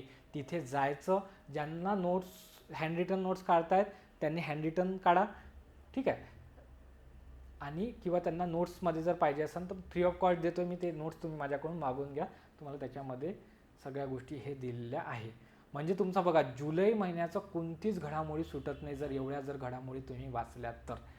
सगळ्या PIBची वेबसाईट असो, इतर म्हणजे जेवढ्याही वेबसाईटवरून प्रश्न विचारते आयोग, त्या वेबसाईटवरून पूर्ण डेटा आपण काढलेला आहे, त्याला प्रॉपर पद्धतीनं अरेंज केलं आहे आणि तुमच्यापर्यंत पोहोचवलेलं आहे. चला आशा करतो मी की तुम्ही माझी बाजू समजून घ्याल आणि थोडक्यात घडामोडी ज्या आहे तुम्ही स्वतः वाचाल. महत्त्वाची पुस्तके बघूया, दिनविशेष बघूया आणि आपल्या व्हिडिओला एंड करूया. बघा इंडियाज फर्स्ट ऑलिम्पिक गोल्ड ही जे पुस्तक आहे के अरमुगम नावाच्या व्यक्तींनी लिहिलेलं आहे. नावाचं पुस्तकात लक्षात ठेवायचं आहे आणि लेखकाचे नाव लक्षात ठेवायचे आहे. The voice of justice Gavai speaks. भारताचे माजी कोण? भारताचे माजी CGI सुप्रीम कोर्टचे सर्वोच्च जज, चीफ जस्टिस ऑफ इंडिया, त्यांच्या स्पीचेसचं हे काय केलेलं आहे, कंपायलेशन केलेलं आहे. ठीक आहे. हे पुस्तकाचे लेखकाचे नाव काय आहे? या लेखकांचे नाव काय आहे बघूयात आपण. प्राध्यापक S. शिवकुमार. ठीक आहे. इथे थोडं फेंट झालेलं आहे. प्राध्यापक S. शिवकुमार लक्षात ठेवा. The lawful and awful quirky tales from the world of law. Tushar Mehta. ठीक आहे. माजी सॉलिसिटर जनरल राहिलेले आहे ते तुषार मेहतांनी ते पुस्तक लिहिलं आहे. The library man of India. The story of PN Panikkar यांच्यावर जीवनावर आहे. PP सत्यन यांनी लिहिलेलं हे पुस्तक आहे. When audit matters Vinod Rai यांचं ते लिखित पुस्तक आहे. चंद्रबाबू नायडू यांच्यावर CBN @361 असं पुस्तक लिहिलेलं आहे. कोणी लिहिलेलं आहे? प्रसाद आहे लास्टमध्ये, SS प्रसाद. तरी आपण इथं बघून घेऊयात. शाकमुरी श्रीनिवास प्रसाद नावाचे व्यक्ती आहे, त्यांनी CBN 361 पुस्तक लिहिलेलं आहे. IIT the story of India's most prestigious educational ecosystem Prabhat Kumar यांनी लिहिलेलं पुस्तक. VIP culture in India Nabam Rebia. RSS RSSचे 100 वर्ष पूर्ण झाले नुकतेच, तर त्यांच्यावर हे पुस्तक श्याम जाजू आणि अनुपम त्रिवेदी नावाच्या व्यक्तीने लिहिले आहे. द सेकंड ऑर्बिट बघा, नुकतेच त्यांनी काय केलेलं आहे, अवकाशात राकेश शर्मा नंतर ते जाणारे अंतराळात जाणारे दुसरे भारतीय व्यक्ती होते. ठीक आहे, त्यांनी त्यांच्या जर्नीवर the second orbit belief of man dream of 1.4 billion hearts यावर ते पुस्तक लिहिलेलं आहे. कोणी? शुभांशु शुक्ला नावाच्या व्यक्तींनी. यांचं गगनयान नावाचं जे मिशन आहे भारताचं, त्याचं कशामध्ये, तर भारतातले जे भारतीय नागरिक आहेत त्यांना 3 अशा नागरिकांना अंतराळात पोचवायचं आहे, अंतराळात पाठवायचं आहे. त्यासाठी गगनयान नावाची आपण काय मोहीम राबवणार आहोत इस्रोद्वारे. त्याच्यातलेच हे एक व्यक्ती आहे शुभांशु शुक्ला. ठीक आहे, आता त्यांचं नुकतंच ते अमेरिकेच्या एका मिशनमधून जाऊन आलेले आहे. तर त्यांनीच ते पुस्तक मग त्याच्यावर लिहिलं आहे, the second orbit. The second orbit कोणाचा आहे? शुभांशु शुक्लांचा आहे.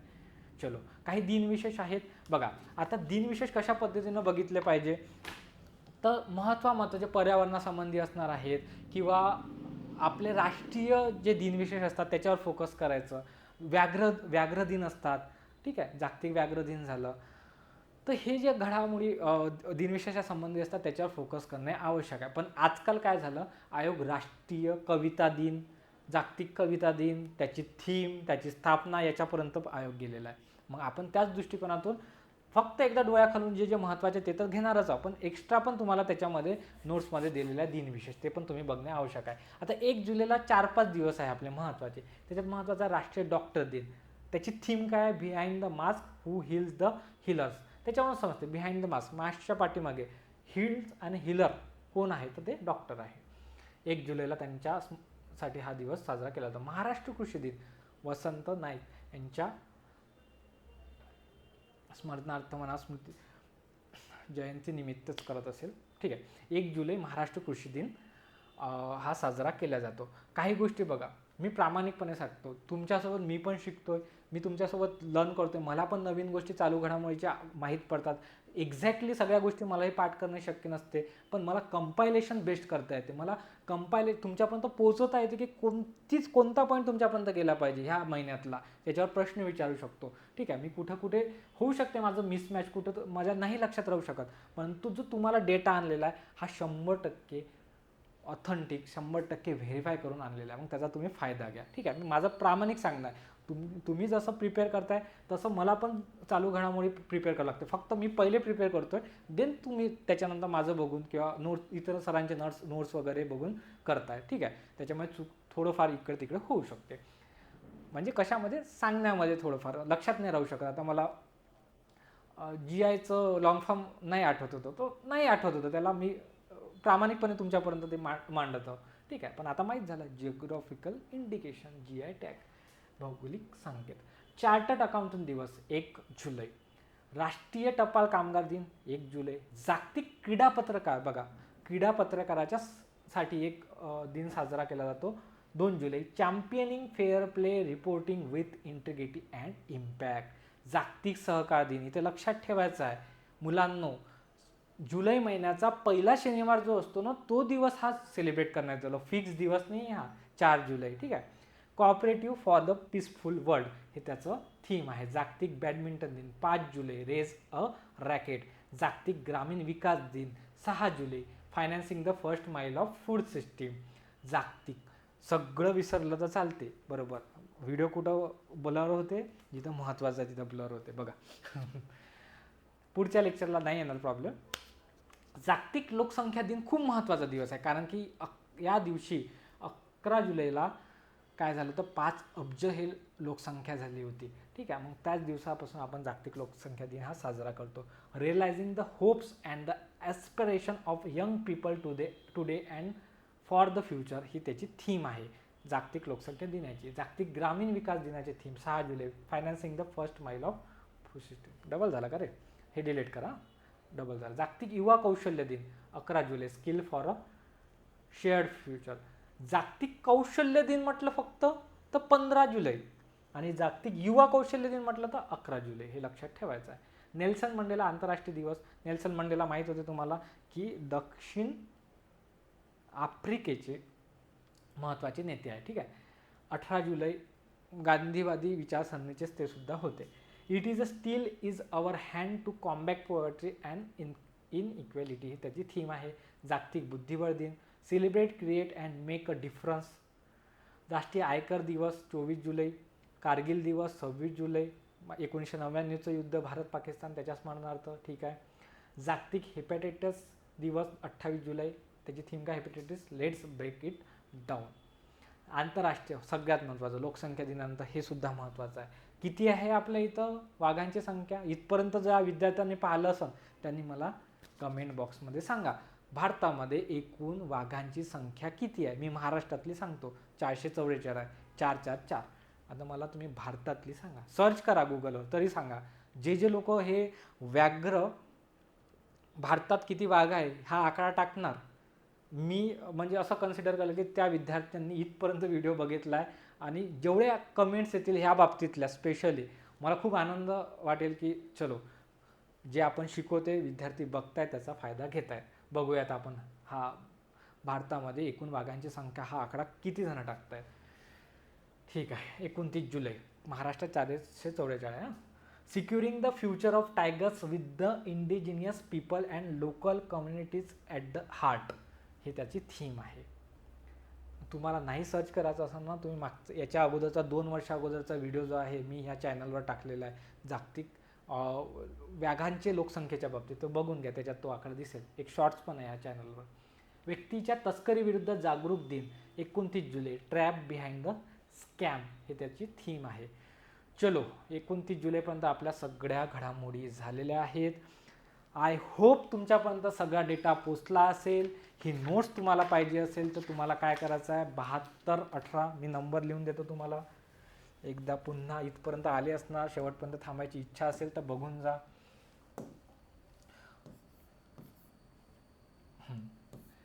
7218710042 हा माझा पर्सनल नंबर आहे.